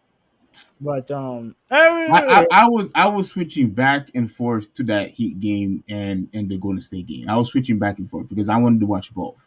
yeah, And I'm okay. and no, I'm not going to have 2, 3 TVs on the wall. So no, I'm not doing that. No, As you cool as just use the last channel button on your TV. oh gosh. That's what you had to do. All right, but anyways, yeah, Lamar Jackson finally got his contract. The only reason why I want to bring this up because it In a happened matter today. in a matter of fact, tomorrow the Lakers game starts at 10:30, just like I said. What's the first game? It's the Golden State game. Oh yeah, that's right. Oh yeah. Okay, that's why they're doing it. So both games are gonna be. They have 2 West Coast games. That's why they're doing it. Okay, but you see how they're not on at the same time. No, That's how but it that should be. but okay. So when Golden State and Sacramento started, what time did it start? It started at 8. It started at 8. Yes. And it's still no. There's no way. It starts at 8. I'm telling you, it starts at 8 o'clock. All right, whatever. No, It I'm starts talking. at 8. I'm talking about yesterday. I'm talking about yesterday. Oh, I can't remember what time it started yesterday. No, I don't know. Because because like I don't he in Milwaukee should not have started at 9:30. The latest you should have started was 8:30. What's wrong starting at 9:30? Hello, that's the reason why you had to watch two games at once. Oh yeah, that's right. My bad, man. My bad, man. Yeah, yeah. Yeah, that's the reason why. But Okay, so then you should be on my side when it comes to this. Then no, it is a big deal. to me it's not a big deal. Cause I'm only concentrating on the Heat. What? If for you it's a big deal, that's fine.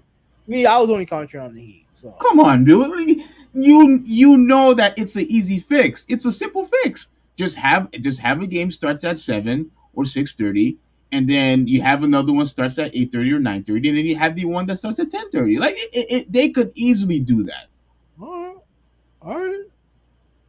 Anyways, do you have any opinion on Lamar Jackson's new contract? No. I want you to read a little bit on it first. Okay. In the span of a month, quarterback Lamar Jackson went from wanting out of Baltimore to signing the largest deal in Ravens history, considered another one of Jackson's jaw-dropping spin moves. After 27 months of challenging negotiations, Jackson reached a 5-year deal with the Ravens on Thursday, the team announced. The agreement is worth $260 million, a source told ESPN, making Jackson the highest paid player in the league at $52 million per year. It includes a $185 million in guaranteed money, the source says. Sources previously said Jackson was seeking a $230 million guarantee, money from the money that Deshaun Watson got from the Cleveland Browns last year. Kyler Murray received a 189.5 million guarantee from the Cardinals as part of his 5-year, $230 million contract extension. Yeah. For the last few months, there's been a lot of he said, she said, Jackson said in a video posted by the Ravens on Twitter. A lot of nail biting, a lot of head scratching going on. Jackson then held up a football with the Ravens logo and said, "But for the next 5 years, it's a lot of flock going on." All right, so Jackson, who represented himself in the negotiations, landed his deal 10 days after Jalen Hurts signed a 5-year contract extension for $255 million, including $180 million guaranteed. The agreement also came shortly before the start of the NFL draft, when the Ravens could have selected a quarterback in the first round. It's a very long process, Ravens GM Eric DeCosta said in a video on the team's Twitter account. But family is never easy. We're thrilled that we're able to get this done. And then everything else is just kind of like recapping what was going on before. Yeah. Okay. Well, I'm happy that he got his money. Mhm. I'm really happy about his money. But this is something that I had somewhat predicted, because a lot of people have been saying on Twitter, "Oh, look what happened." You see, there was no need for an agent. There was no need for him to have the middleman. This is the only problem, that I have with it. Look, I'm glad that he got his money and he deserved every penny. The guy's a freaking MVP, right? He's an MVP, and it should have never. This makes the Ravens look bad somewhat, because this whole entire time of you deciding not to wanting to pay him, you could have gotten this thing over with before the playoffs had started, because you ended up paying him anyway. Like, I don't know if that makes sense to you, but why in the world would you want to wait after the playoffs? You should have just paid him already.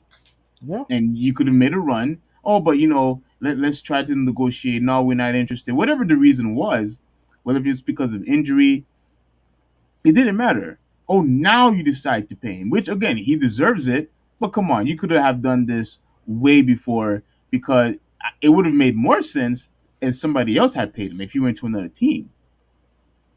You know what I mean? Mhm. But because the same team that caused this delay decided to finally pay him, well, what was the holdup for? What was the holdup? That's the part that takes me off, because now they didn't even have he didn't even have an opportunity to play. Now, the other thing that I want to also address is I hope this does not start a trend for the agents. And I know you don't care. I'm pretty sure you don't. No. But I don't want people to start losing their jobs. And I am and I don't want this to be a trend of now quarterbacks or wide receivers, running backs, and all these people.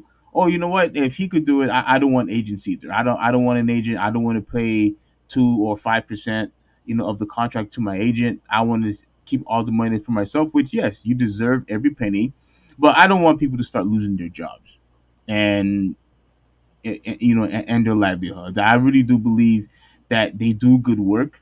I do believe that by negotiating, with the team to make sure that you do get good money, I think is worth it. So it is not just sports. We see this, all over the place throughout. Yeah, that's why. Um, That's why. That's why what you said makes no sense. You like agencies. They have agencies all over the world and in many different forms. okay, but that doesn't mean that one, should be extinguished. No, it's not about being extinguished. Like it's just one guy decided, I'm not giving. I'm not. I'm gonna do it on my own. No, okay, that's fine. But I just hope it doesn't start a trend of where other players are going to do the exact same thing, saying that I don't need an agent to represent me. I could just do this by myself. I don't see why. I don't see why it makes any difference for you. Why do you care? I just don't want that to happen. I just don't want all these agents to say, oh well, there's no need for you anymore. Go look elsewhere. Like I don't want that to happen. That's what I'm saying. So if you thought that you can get the best deal for yourself, you would rather just do that instead. Like you would rather just get an agent instead of doing that. No, if I have an agent, yeah, it would be fair for him to get paid. Yo, I'm not gonna I'm not gonna sit here and be like, oh hey, you know what? Thank you for your service. I know that you did a lot of good work for me, but I'm gonna try to do this by myself, so that there's no need for you anymore. I'm not doing that. I mean, it is what it is. They can get rid of you too.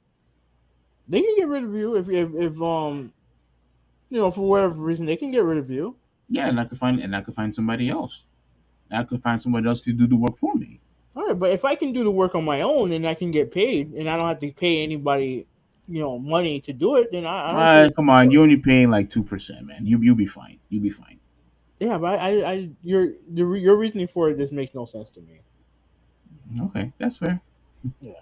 All right. All right. This Horizon topic. That's you. Okay, so everybody, we are going to gaming news now.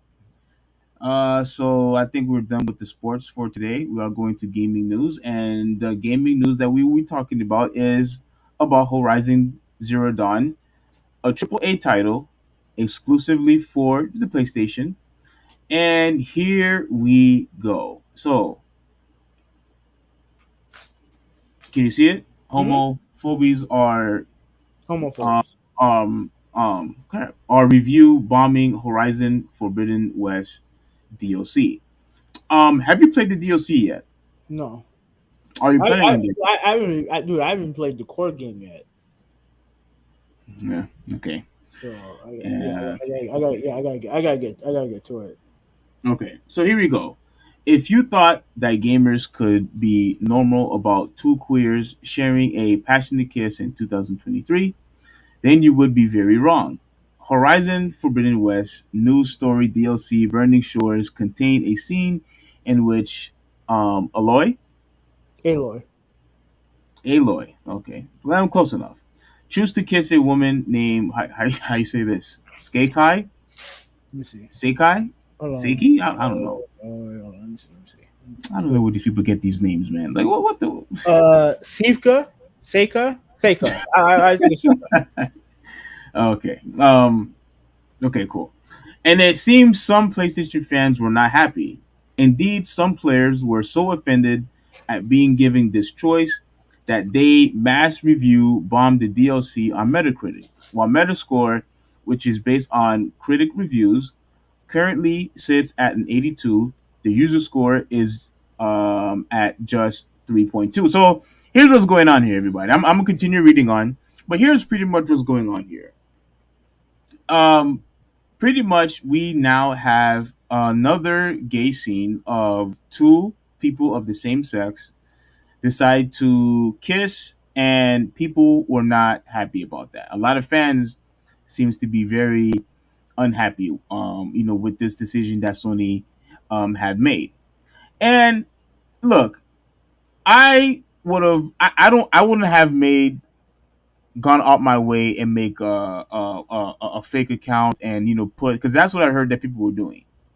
They were just making account just to give this game a bad review. If you passionately hate the fact that that Sony made a gay scene for you to watch, I mean, look, oh no, you can't do that because I thought that there's no physical copy. Like you can't get a refund on this. Hmm. If you ask for it, um, I, Oh I shoot. don't know.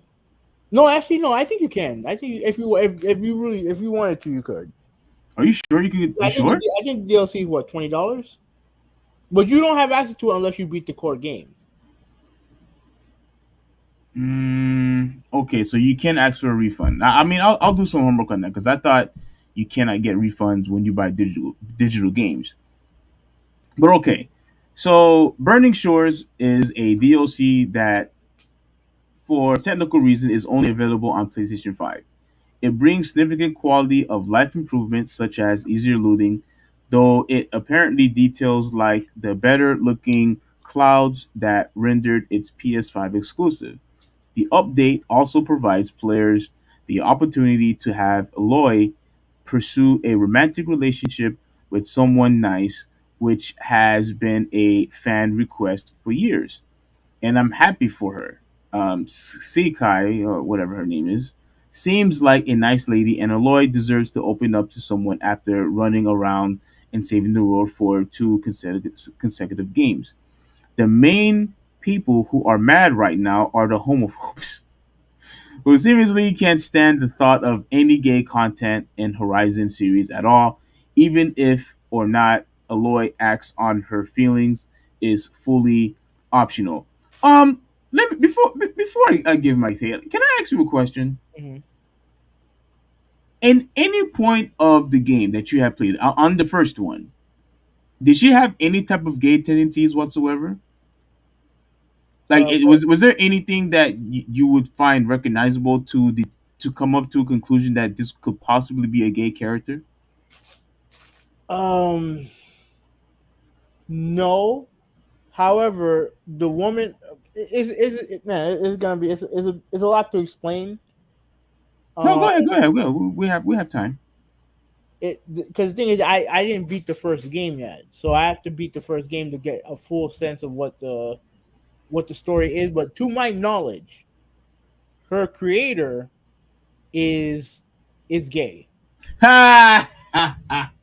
Her creator is gay, Of course. and I'm not talking. And I'm not talking about like a godlike figure. I'm talking about a woman, a regular woman. She's gay, so and she's modeled pretty much right after Aloy is pretty much modeled right after this lady. So she may share the same tendencies, but like it's never really it's not really that implied, and it really doesn't make any.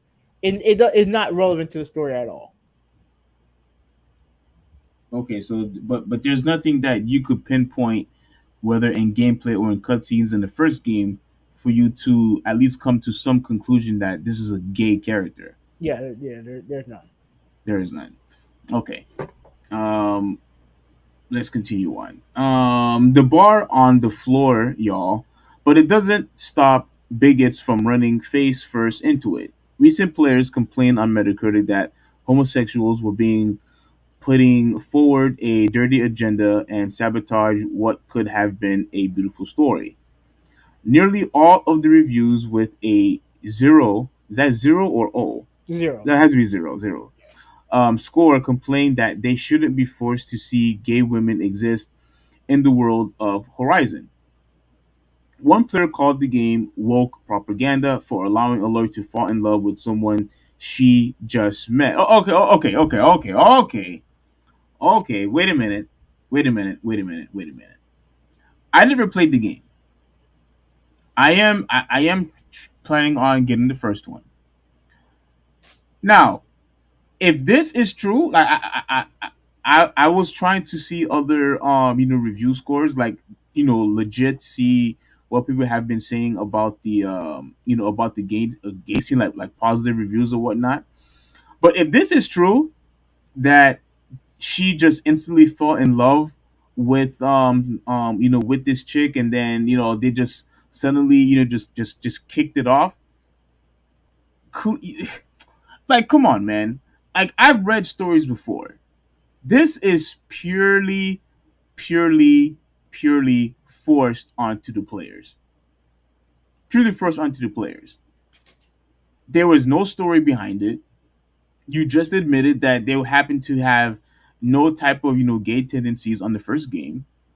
This was purely forced. And if people are going to get upset over this, to me, here's what I have to say about Sony. This is what I want to say about Sony. They know the reaction that they got when it comes to a Last of Us, about the whole situation with Last of Us. They know the criticism. They know how people got upset over it.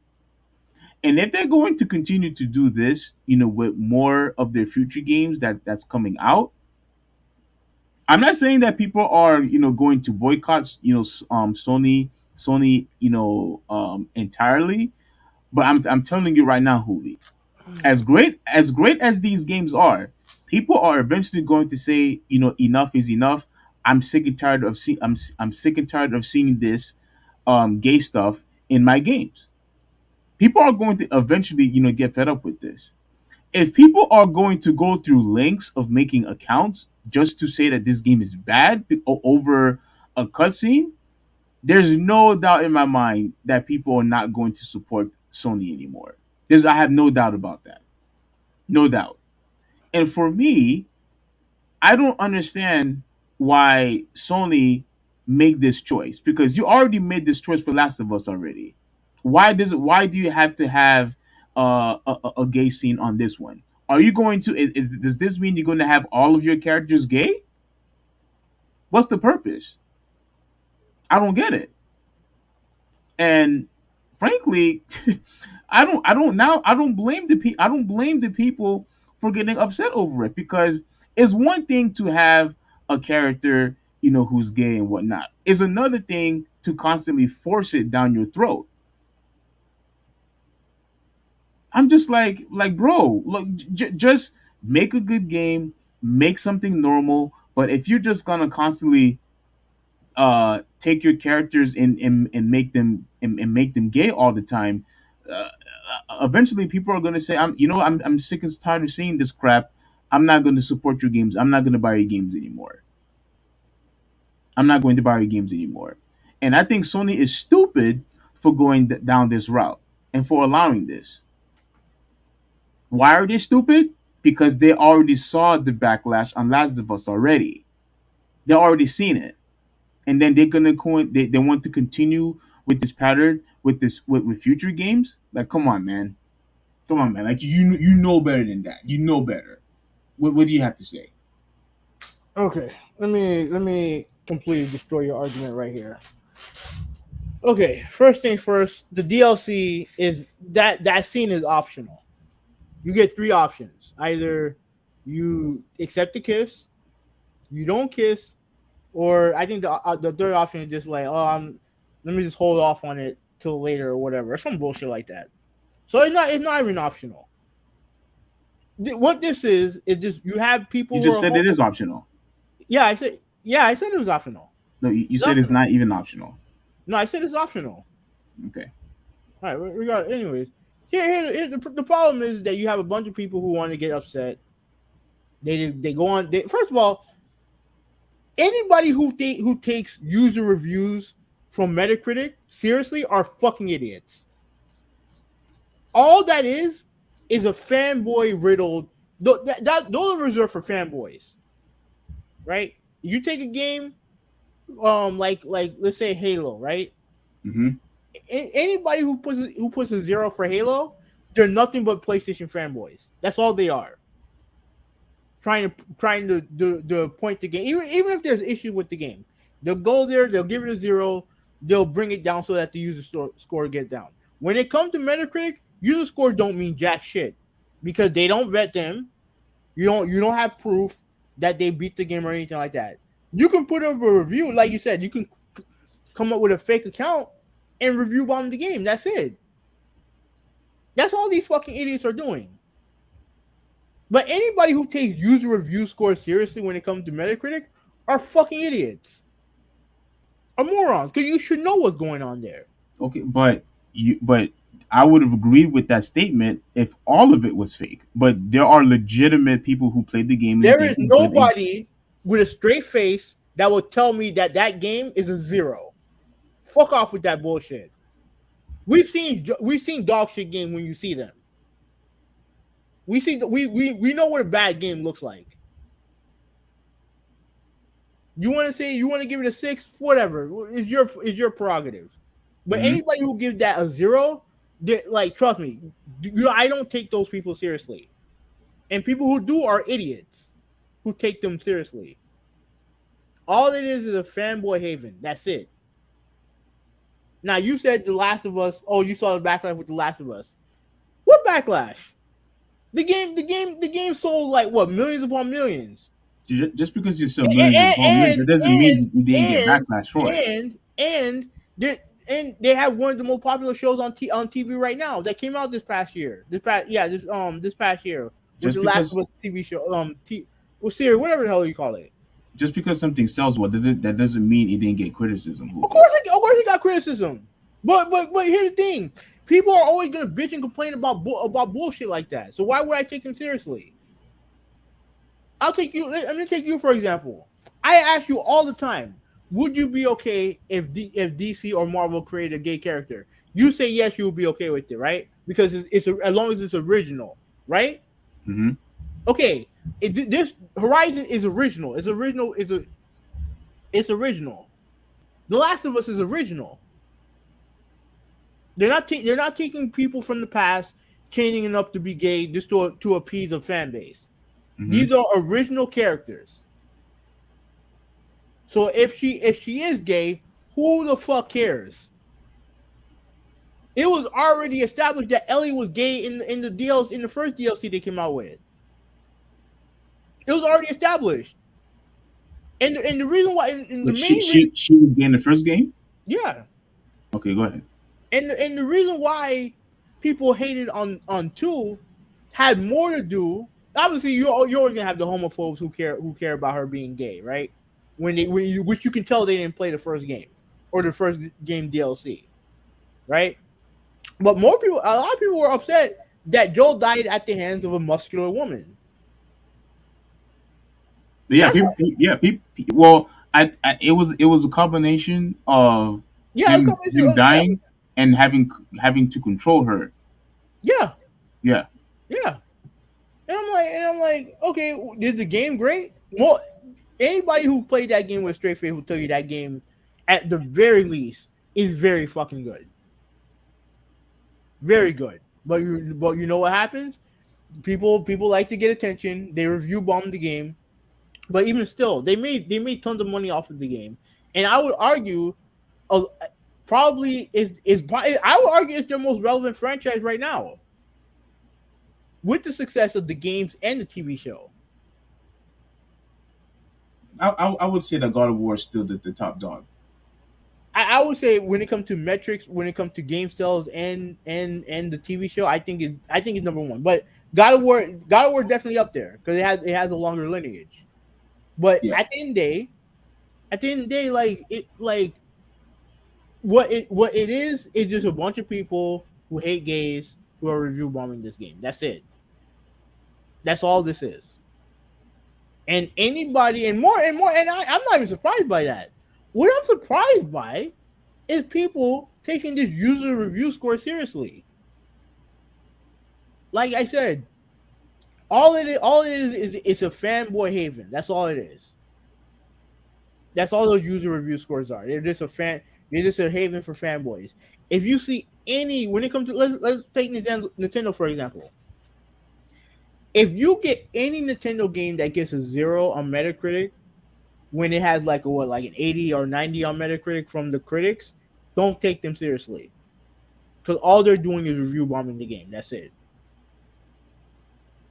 All they're doing is review bombing the game. And I'll give Steam credit.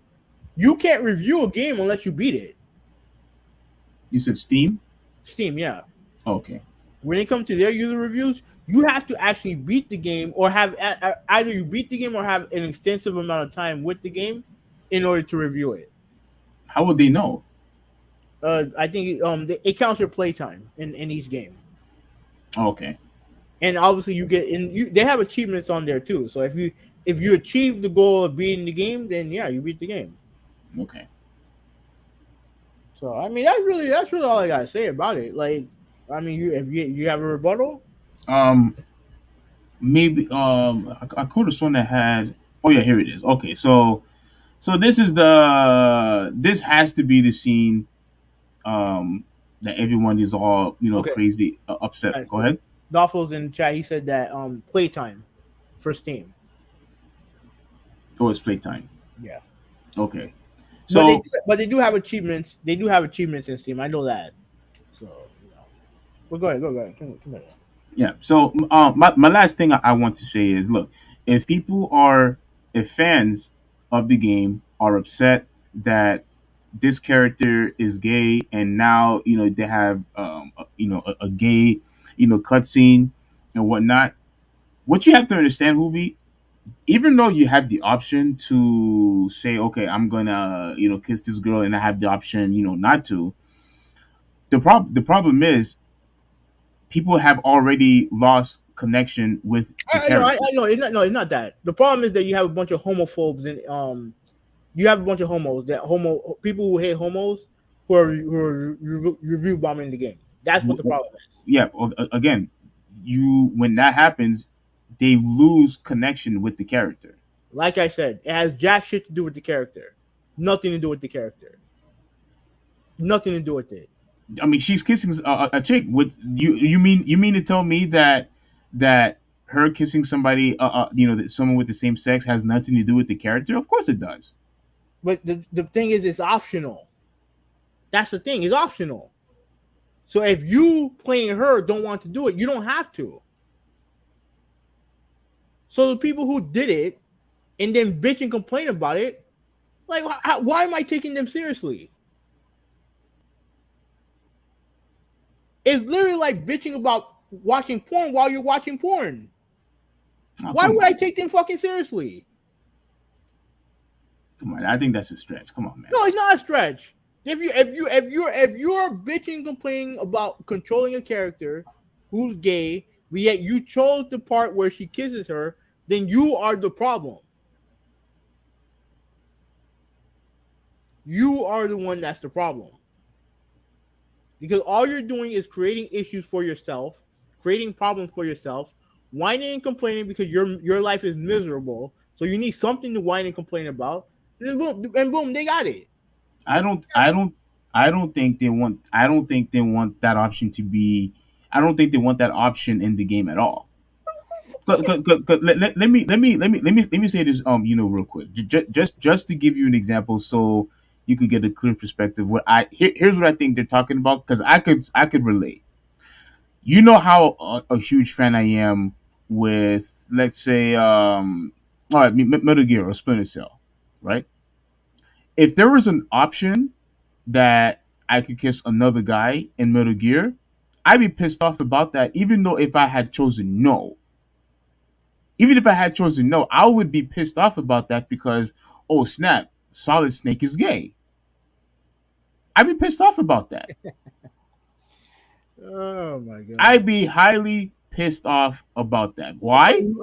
No, I know why. And I'll let you talk after this. Because you live to get pissed off. That's why. You live to get upset. Especially with stuff that you don't like, you live to get upset. So you turn something that's an option. Something that you always brag about. Oh, you need options. Now you get an option where there's a clear choice for you, But yet, now that you've gotten that choice, now you want to get upset. Why? Because you live to be upset. No, that has nothing to do with that. Okay. It has nothing to do with that. Okay. The fact that you have an option to be gay, that makes the character gay. That's my point. And if The fact that you have the option to make him gay, that means the character is gay. Otherwise, why? Otherwise, because you want to know why? Because if there was no option there, then there would absolutely be no gay tendencies at all in the game. And that's all you care about. That's all you care about, right? No, that's a fact. That's all you care about. That's a fact. That's all you care about. It's a fact. If a character has the choice to be gay, then the character is gay, and people don't want Aloy, whatever her name is, to be a gay character. Which is why I told you it has to do with the character. It absolutely does have to do with the character. Even though you say it with a straight face, and I didn't believe you when you said it, and now you're proving my point correctly, that I don't have a problem with original characters being gay. But now that this original character is gay, now you're siding with the people who have a problem with it. So what is it? Are you okay with gay characters being gay or not? No, if a character was look, I don't know if she was straight in the first game. I don't know. That's why the first question I asked you, did she have gay tendencies in the first one, and even you didn't know. No, but you didn't even know that. So the fact that you the one thing I can tell you. No, don't try to change it now. Don't try to change it now. You didn't know. I'm not changing anything. She didn't kiss any women in the first game, nor did she kiss any men. She didn't show any type of attraction towards any sex. Okay, but I'm not going to assume that she's gay. I mean, that's a you problem. No, That's you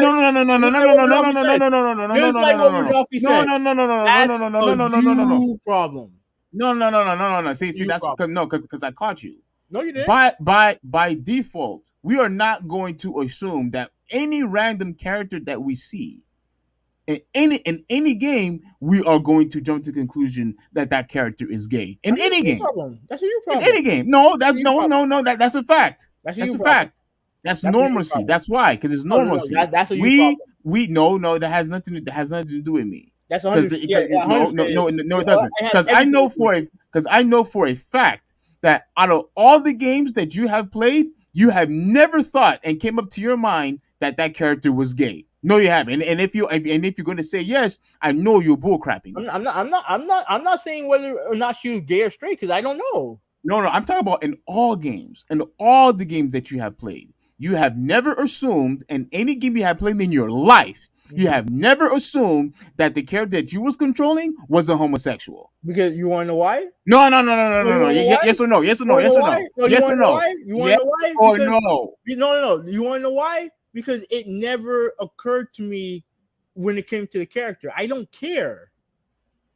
Because the only thing that matters, the only thing that matters is if the game is good or not. Because if the game sucks, I'm not playing the game anyway. So it doesn't even matter. So whether or not I assume she's gay or straight, it don't matter to me. It don't matter to me. Okay, yeah, fine. It doesn't matter to you, but to a lot of people, it does matter. Of course, because why? Because at the end of the day, you guys are nothing more than homophobes. That's it. Oh my goodness! It has nothing to do with being. Of course it does. No, it doesn't. Yes, it does. Yes, it does. Yes, it does. Because at the end of the day, if you find out in the second game that she's gay, what difference does it make? Seriously, what difference does it make? No, the thing is that you don't want to control a character that's gay. That's why. And just like how you don't want to read about characters who are gay, I know you don't want to. Why would I want to, Hoovy? Why would I want to? Because I don't find that interesting. That's fine. I don't find it interesting. You mean I'm obligated to play games because the characters are gay, or I'm No, obligated to read characters because they're gay. no. I'm not obligated to. I'm not obligated to do any of But that. don't feed me the bullshit. If they want to make gay characters, they make them original. Because then obviously I don't care. That you obviously don't care about that. Clearly, you don't care about that. Clearly. Like, come on, bro. Like, Steve, the only thing I've ever told you is, yo, just be honest with yourself. Just be honest with yourself. Meaning what? That I hate gay people? Yeah. I don't hate gay people. You keep saying that I hate gay people. I don't hate them. I don't hate them. Again, you could love someone or care about someone, but that doesn't mean you have to support their lifestyle. They're two different things. They're not the same thing. They're not. So just because I don't support individuals' lifestyle, that also has to mean that I hate them. Okay. Let me ask you. That's horseman. That's Okay. horsemanure. That's all it is. All right, then let me ask you a question.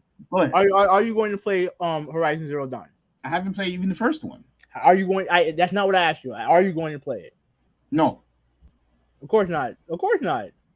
Of course not. Because you don't like their lifestyle is a excuse for hating the character. You just said earlier that I haven't played it yet. I plan on buying it. No, you're not going to buy it. No, why? No, you want to know why? Because you don't like gay people. That's why. I already said I'm not interested in gay characters. That's fine. I'm not interested, Okay. and it's perfectly fine that to not be interested in gay characters. Right. And because I'm not interested, I'm not going to support it. Okay, but then don't feed me the bullshit about wanting original characters. Don't give me that bullshit. Don't feed it to me because I know. No. They could make gay characters all that they want. I'm just not going to support it. I'm not going because you seem to forget that I still have the option to say yes or no, regardless if the game is good or not. Okay. So if the character is gay and I don't support gay characters and I don't support their lifestyle, then I'm not going to buy it. It's really that simple. Why in the world am I going to invest in something that I don't like and I don't participate in? Why?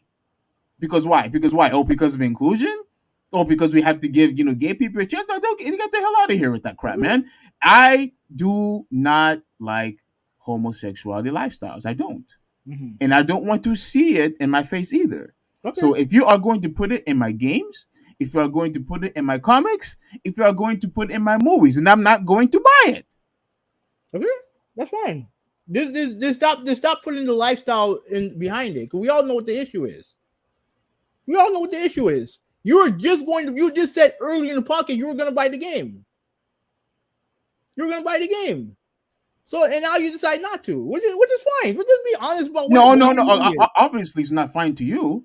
No, obviously it's not fine to people like you, to people like Joe, to people like Angry Joe. Because you are automatically, if you don't support the lifestyle, you are an automatic homophobe. That's what you are. That's what you said. I was going to offer to let you borrow the game when I was done with it, and if you decide not to, that's fine too. I don't care. You can play all the game that you want. You can choose not to play the game that you want. It doesn't matter to me.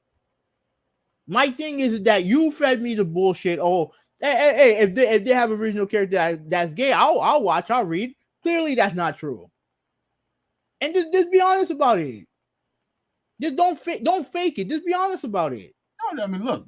If Sony wants to continue making gay characters, they have the right to do that. I'm just not going to buy your games. That's all.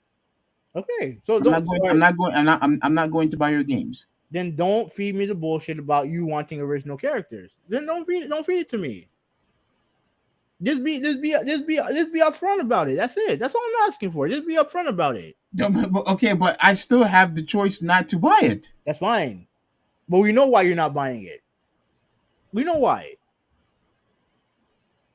Despite the fact that you said that you were going to buy it. Okay, but I did not know that she was gay, and which is why I wanted to be fair, and I asked you, Did she have any type of gay tendencies whatsoever in the first game? As of And right, even you didn't know, and you no, have the game. yeah, I don't know because she didn't show any type of sexual attraction towards men or women. That I mean, that's just how it is. Okay. But And but even if that's the case, people are not going to assume that she's gay. They're not going to assume that. there are definitely people who I talked to who played the game that insinuated that she was gay. Don't give me that bull crap, Hovi. You giving me crap. You don't give I me mean, that crap. I didn't make the assumption because I think that it's not a big deal to me. I think it's not a big deal to me. It really isn't. I don't care. So, I mean, we can move on if you want. No, we can move on because we're gonna continue. With this whole thing of you saying that I hate gay people. I mean, I don't hate gay people. I'm supposed to love and care for them. Actions speak louder than words, my friend. Which means that you see this is what I said. So I am obligated to buy. I am obligated to watch in order for me not to be labeled as a homophobe. Actions speak louder than words. Which means I'm supposed to buy it. You just said that you were going to buy the game. Which means that I'm supposed to buy it. You just said that you were going to buy the game. You said just said that you were going to buy the game. I was going to buy the game, but now that I know that she is a gay character, I'm not interested. Okay, that's fine. We can move on. No, according to you, it's not fine because I'm clearly a homophobe and I hate gay people just because I don't want to buy the game anymore. Actions speak. And I'm not going to buy the game. And you said that, you was letting me borrow it. No, thanks. I don't want it. I don't want it. And that's another reason why I did not buy Last of Us, and I'm not planning on buying Last of Us. That's perfectly fine. I played the first one, but am I going to play the second one? No. Do I have any intent to even giving the game a try? No. I'm not. And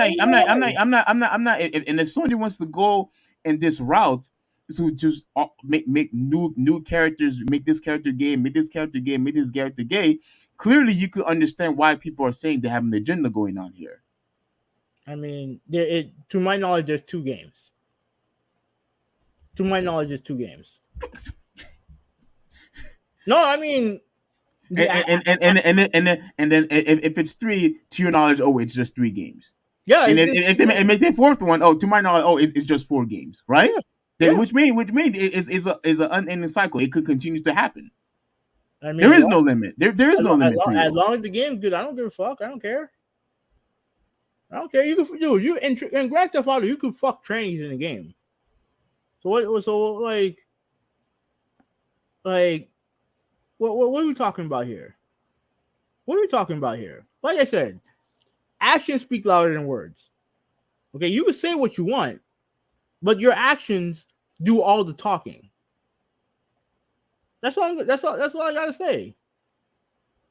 That's all I gotta say. Now we can move on.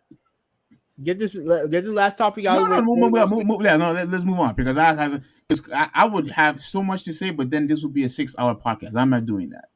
If there's going to be a later topic regarding this later on, fine. But I'm not. I think we would constantly say pretty much the same thing anyway.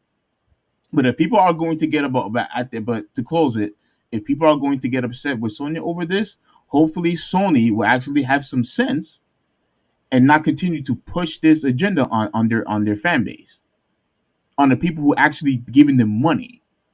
Hopefully they will come to their senses and say, you know what, we cannot constantly continue to make new games and constantly make each of our characters gay. They should know better. But we'll see what happens. We'll see what happens. I would ask you to repeat it because you kind of blacked out, but I'm not interested. So that's fine. All I gotta say, actions speak louder than words. That's all I gotta say. So UK regulators block Microsoft's Activision deal. Now I'll read the article, but so basically, there are several commissions that have to approve this deal, right? I don't know if the FTC did, but there's other commission that has. I know Brazil did. There's others that have approved it. Now UK, they're the ones that was always against it in the first place. So the CMT, the commission, the Competition and Markets Authority, that's the CMA. they've always kind of been against it, and now they have decided to block it. So Mm-hmm. let's read on.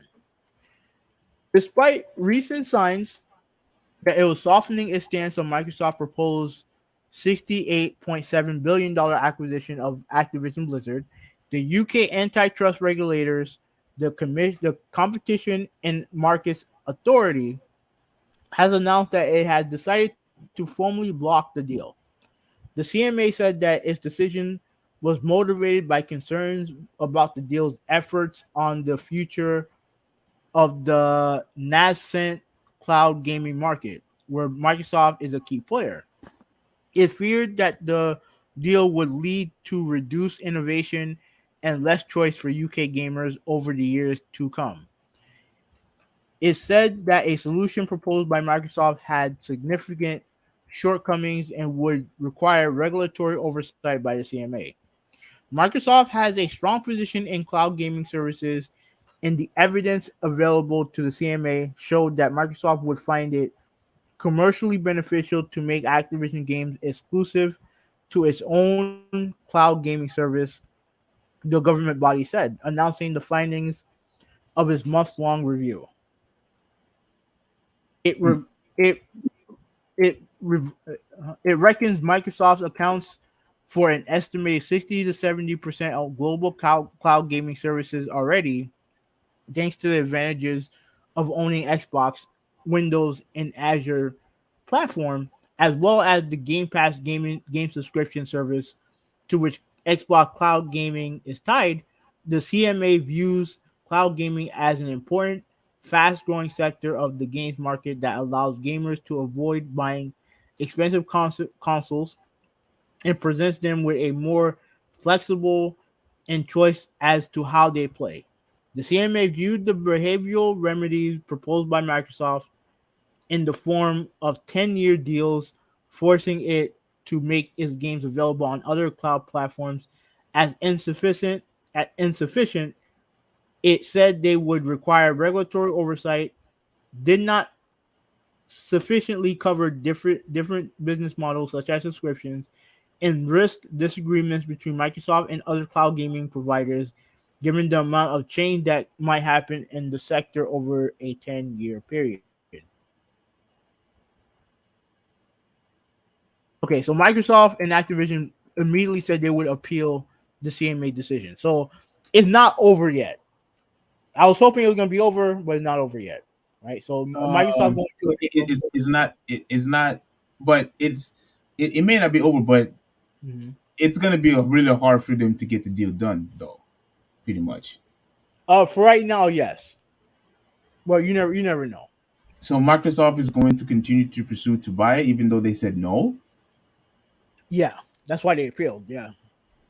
Responding in a statement, Microsoft President Brad Smith said, "We remain fully committed to this acquisition and will appeal. The CMA decision rejects the pragmatic path to address competition concerns and discourages technology innovation and investment in the UK. We have already signed contracts to make Activision Blizzard popular games available on 150 million more devices, and we remain committed to reinforcing these agreements through regulatory remedies. We're especially disappointed that after lengthy deliberations, this decision appears to reflect a flawed understanding of this market and the way the relevant cloud technology actually works." Let me see. All right. An Activision Blizzard spokesperson issued an even punchier, almost threatening response. The CMA's report contradicts the ambitions of the UK to become an attractive country to build technology businesses. It says, "We will work aggressively with Microsoft to reverse this on appeal. The report conclusions are a disservice to UK citizens who face increasingly dire economic prospects. We will reassess our growth plans for the UK. Global innovators, large and small, will take note that despite all this rhetoric, the UK is clearly closed for business."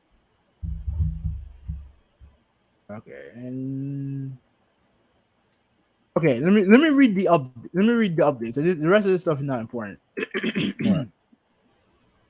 read the update. Activision Blizzard CEO and dickhead Bobby Kotick said that the CMA decision isn't the news he wanted, but it is far from final word on this deal in an email to staff that was made public. He also implied that Microsoft would withhold investments in AI technologies in the UK if the deal wasn't improved. You can read this full statement below. Mm-hmm. Let me see.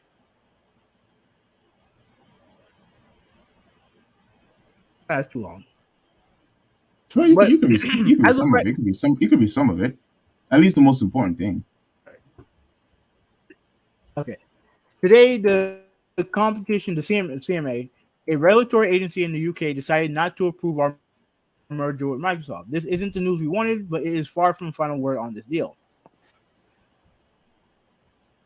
Let me see. Okay, the UK hopes to grow its leadership position in technology, and a combined Microsoft Activision would accomplish exactly that at a time when the fields of machine learning and artificial intelligence are thriving.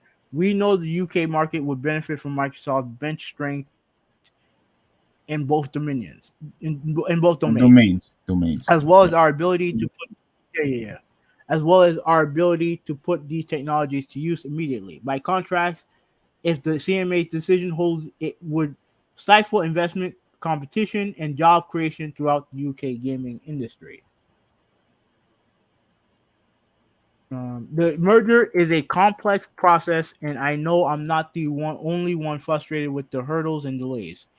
We've we're accustomed to a company culture that moves quickly to accomplish big goals. Your company's quick to have sexual harassment suits that you guys don't report. But anyways, moving on. So it's tough. Can't close things out at our usual energetic pace. We will keep pressing our case because we know that this merger will benefit our employees, the broader UK tech workforce, and players around the world. Let me see. I'm going to do everything I personally can to advocate for us and help regulators understand the competitive dynamics in our industry. He should have been that to the people who got sexually harassed. What gives Yeah. me what gives me confidence is that whether on our own or united with another company, we are one of the strongest companies in the industry, poised to continue growth and building on our incredible IP. I appreciate your country. Oh, that's not important. That's fine. Okay, so pretty much what happened here. Okay, hold on. Let me read some comments from Rodolphe. Okay, it will continue. It's a good game and show. I need this deal to get through. Warcraft, Starcraft depends on it. So Rodolphe wants the deal to get done. How does Warcraft and Starcraft depends on it? For what? They'll be fine regardless. But why is it that they need this deal to get done? What happens to them if they don't get it done? I mean, that's his world. That's not my world. So No, but he needs to. I need an explanation. Like, well, how does this benefit Warcraft, and how does it hurt Warcraft if it doesn't get done? Hopefully, he will be able to give an answer and not give any riddles, or maybe he's just not going to answer. But anyway, yeah. So pretty much what happened here is that they're not Sony. Like, despite all the objections that Sony had with the deal, they're not the reason why this deal got killed. This deal got killed because the UK doesn't believe that Microsoft is going to be. They don't believe that Microsoft is going to be committed to not trying to monopolize the market. well, that's what I also think. Like, I honestly believe if this deal gets done, they will have full control on so many games, and I honestly believe that they will be able to manipulate prices. They're fully going to take advantage of this if they are able to get this deal done and have all those and have access to every single one of those games and have the capability to make them all exclusive, which then in turn gives them the power to manipulate the prices of these games and the services for that matter, because now they have all the power. They have all the power. So I mean, UK, they're spot on, and I don't want this deal to get done.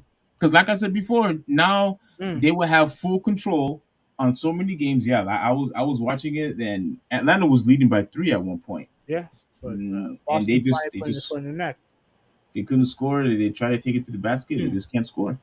Nice block. Yeah. So what's your thoughts? I mean, I don't care. Like, I just want this fucking thing to be over with. Because I see people on the timeline talking about business and all the other stuff when I know that I know for a fact that some of these dudes didn't graduate, didn't get a GED, let alone know anything about business. Fuck out of here. They're talking about business deals and all the other shit, and the only thing they have to their name is the GED. Fuck out of here with that bullshit. Like, this deal's gone on far enough. Like, I'm not surprised that Microsoft is going to appeal. And even though Sony had nothing to do with it, here's the thing: Sony has every right to not want this deal to go through. They have Okay. every right not to. Now, it doesn't excuse them for not giving us anything. At least nothing that I want. Yeah. Anything that I want. It doesn't excuse them for that. And I will always stand by that. That hey, if they lose Call of Duty, they need to make their own shit. I will always stand by that. But Sony has every right to not trust Microsoft when it comes to like Call of Duty. Why would you trust a company realistically? Why would you trust a company, with we'll give you Call of Duty for 10 years? Fuck, why would I want to commit to a deal for 10 years? Why? As far as Nintendo goes, though, they don't care. Yeah, they don't care. They don't give a shit. They'll be like, okay, you want to put on Nintendo? That's fine, whatever. And the funny thing is, and people are always saying, or people are saying that, oh well, look at Microsoft. They said they're gonna put all these games on these consoles and all the other stuff. Like, I can't. That's cute and all, but I can't trust them with that. Well, then that means you do care. No, the thing is that you can't trust them with that because you have no idea what's gonna happen in the future. You have no idea you have no idea what's gonna happen in the future, and them saying, "Oh, we'll put this on." Like if Activision wanted to put Call of Duty on Nintendo, they would have done it a long time ago. They did do it a long time ago. What happened? No one played it. No one played it, and like they don't need, like, Microsoft. They don't need Activision to do all this stuff. The reason why they bought them is because of Game Pass. That's it. Yeah. That's the only reason why they bought them. Because of Game Pass, which is fine. Look, at the end of the day, if it went through, then there's nothing I can do about it. And if there was no Call of Duty on PlayStation, I'll be fine. I'll just play on Xbox. I don't care. Because unlike all these other fucking idiots on Twitter, I actually use the console that I buy. I don't just buy a console just for the sake of buying a console. If I buy a console, I'm going to use it. So it don't matter to me. But if you're Sony, I don't trust. I wouldn't trust Microsoft. Just because they put Minecraft on PlayStation, that don't mean nothing. The thing that I'm confused about is UK. What you said they had nothing to do, with Sony, but Because Sony objected to the deal also. They talked to the CMA and they put out their case why they didn't want the deal to go through. yeah, I mean, look, if you want businesses, to be able to compete, with other businesses, then just flat out say that, this deal is no good and, we're going to block you and, move on. That's what they did, but Microsoft's not going to move on. Yeah, Microsoft, needs to move on. Go try to pursue somebody else. For $70 billion, they're not moving on. Well, I mean, that's $70 billion that they could keep in their pockets. And look, and people, even if this deal goes through, they're not gonna stop buying. They're not gonna stop buying. They're not gonna stop buying. They're gonna buy. If EA is up for sale, they'll buy EA. If Take Two is up for sale, they'll buy Take Two. Oh, I don't know about Take Two. Absolutely, they would. They, you Absolutely, they think? would. I Yeah, don't know. because at the end of the day, all they care about is Game Pass. That's what they care about. They want Game Pass to be successful. Well, yeah, that's true. Yeah, their goal is to have Game Pass, and pretty much, once if Game Pass succeeds, yeah, it's going to be the default service that everybody's going to go to. Exactly, and people can be, and people always like, oh, Sony needs to do their own service. It may not be financially feasible for them to do it. It just may not be, and that's how you kill competition. Like it's one way to kill competition is just by, oh well, we'll just buy everything and you're done. No, what they do is they come up with ways to manipulate the market to where they only survive in that market. And honestly, it's smart, but that's how you kill competition. Manipulate the market in your favor. So where the only way that you can succeed is the way that you're doing it. And you know damn well that the other company is not going to be able to survive under that. They know that. Well, They're not dumb. so I mean, Sony should also. I blame partially some of it on Sony anyway, because Sony wouldn't have that problem if they didn't kill a lot of their franchises. They don't have a franchise like Mario and Zelda that they could lean up upon to keep them afloat. They don't have anything. Like, yes, I understand God of War is great, Horizon is great, but they're never going to reach the same success as Mario and Zelda. They're not. Do they have to? If this deal goes on, then yeah. I don't think they have to. The If reason, if the that reason, the reason why Nintendo's not in trouble when it comes to this is because they appeal to a very different market. They appeal to a very different market. And the market that Microsoft and Sony share are the same. Are absolutely the same. hmm I agree with that. So Nintendo don't have to worry about it. But Sony has to be worried. And the thing is that when you look at the franchises, when you look at Microsoft and Microsoft and Sony, their franchises, I would make it like if they buy Call of Duty, then yeah, Call of Duty is the biggest franchise between anything that they have. But without that, and then you look at like StarCraft, Warcraft. That's why they bought Activision.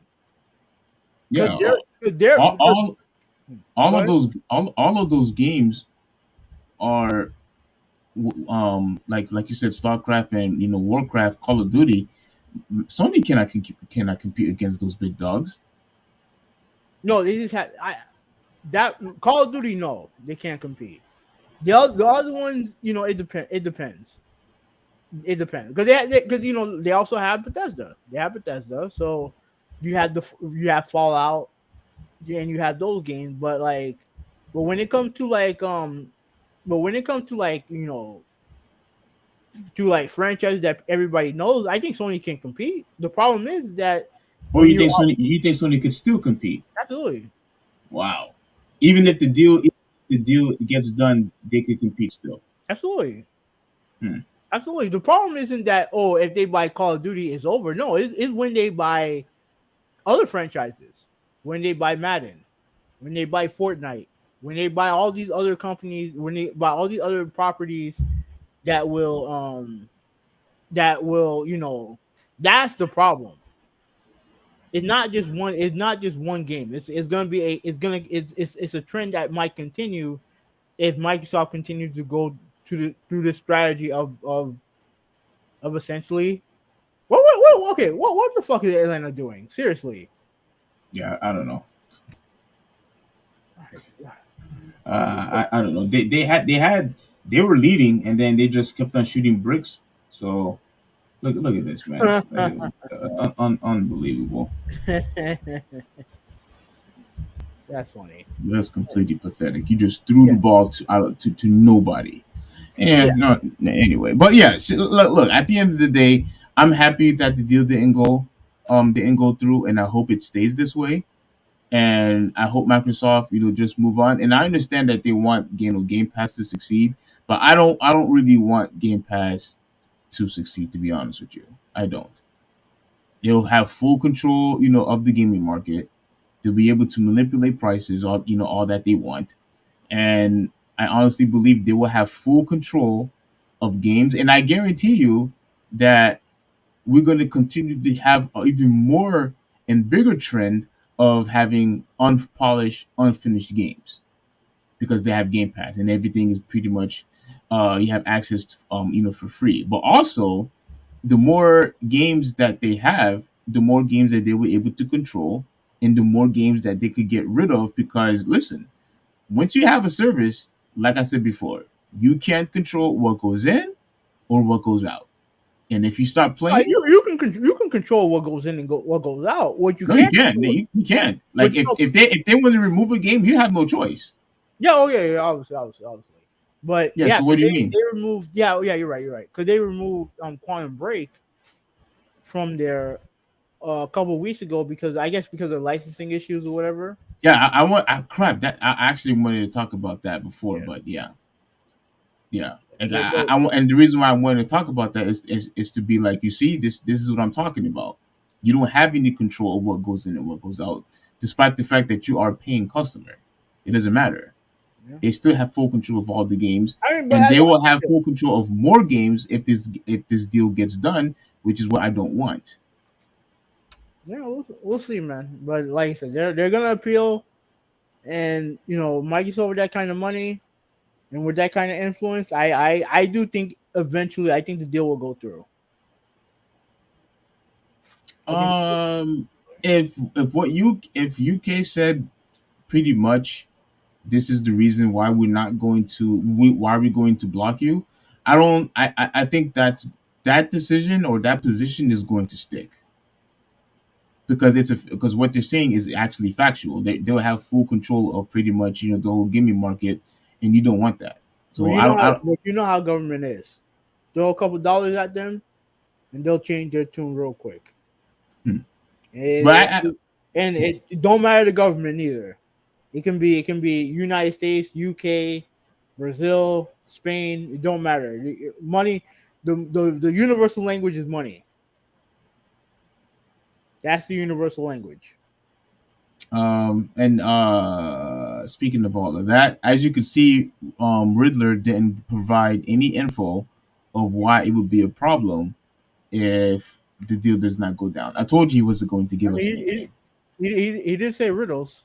Yeah, that's exactly what I predicted, and he gave us, no feedback whatsoever, which is actually a bummer because I was actually looking forward to hear what he had to say in regards of how would this affect Warcraft and Starcraft positively or negatively, depending on the deal.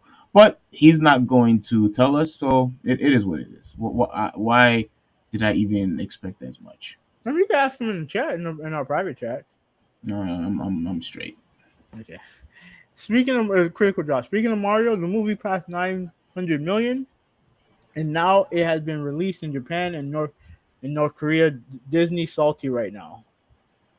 And Rudolph said he's not at work. And critical drop. Yeah, we will do a spoiler review on the Mario movie now that Seafring actually watch it.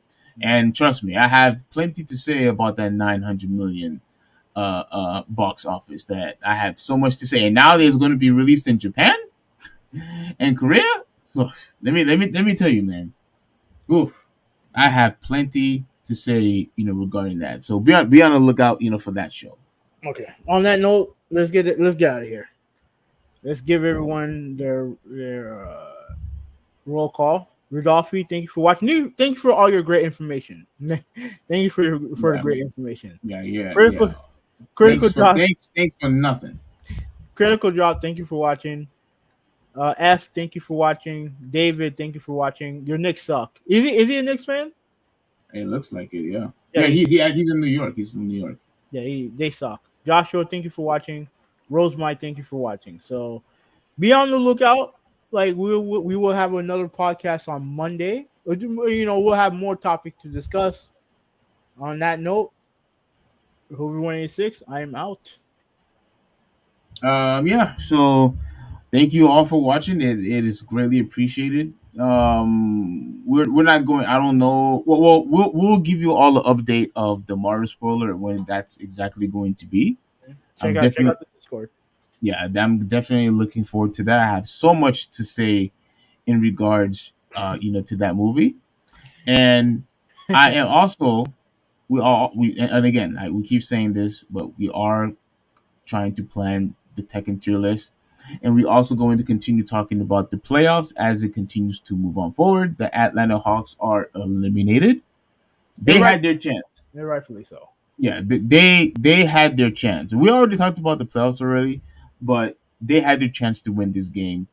I don't know what happened with Boston, but Atlanta Hawks. I'm disappointed in you guys because you had your chance. But anyway, with all that being said, please give us a like, subscribe, share this content to all your other apps and on your other apps, and we will continue to make more. This is the Traditionalist 101 signing out. Have a good one. We be What are you gonna lurking. say? We be lurking. Have a Yeah. good night, you guys.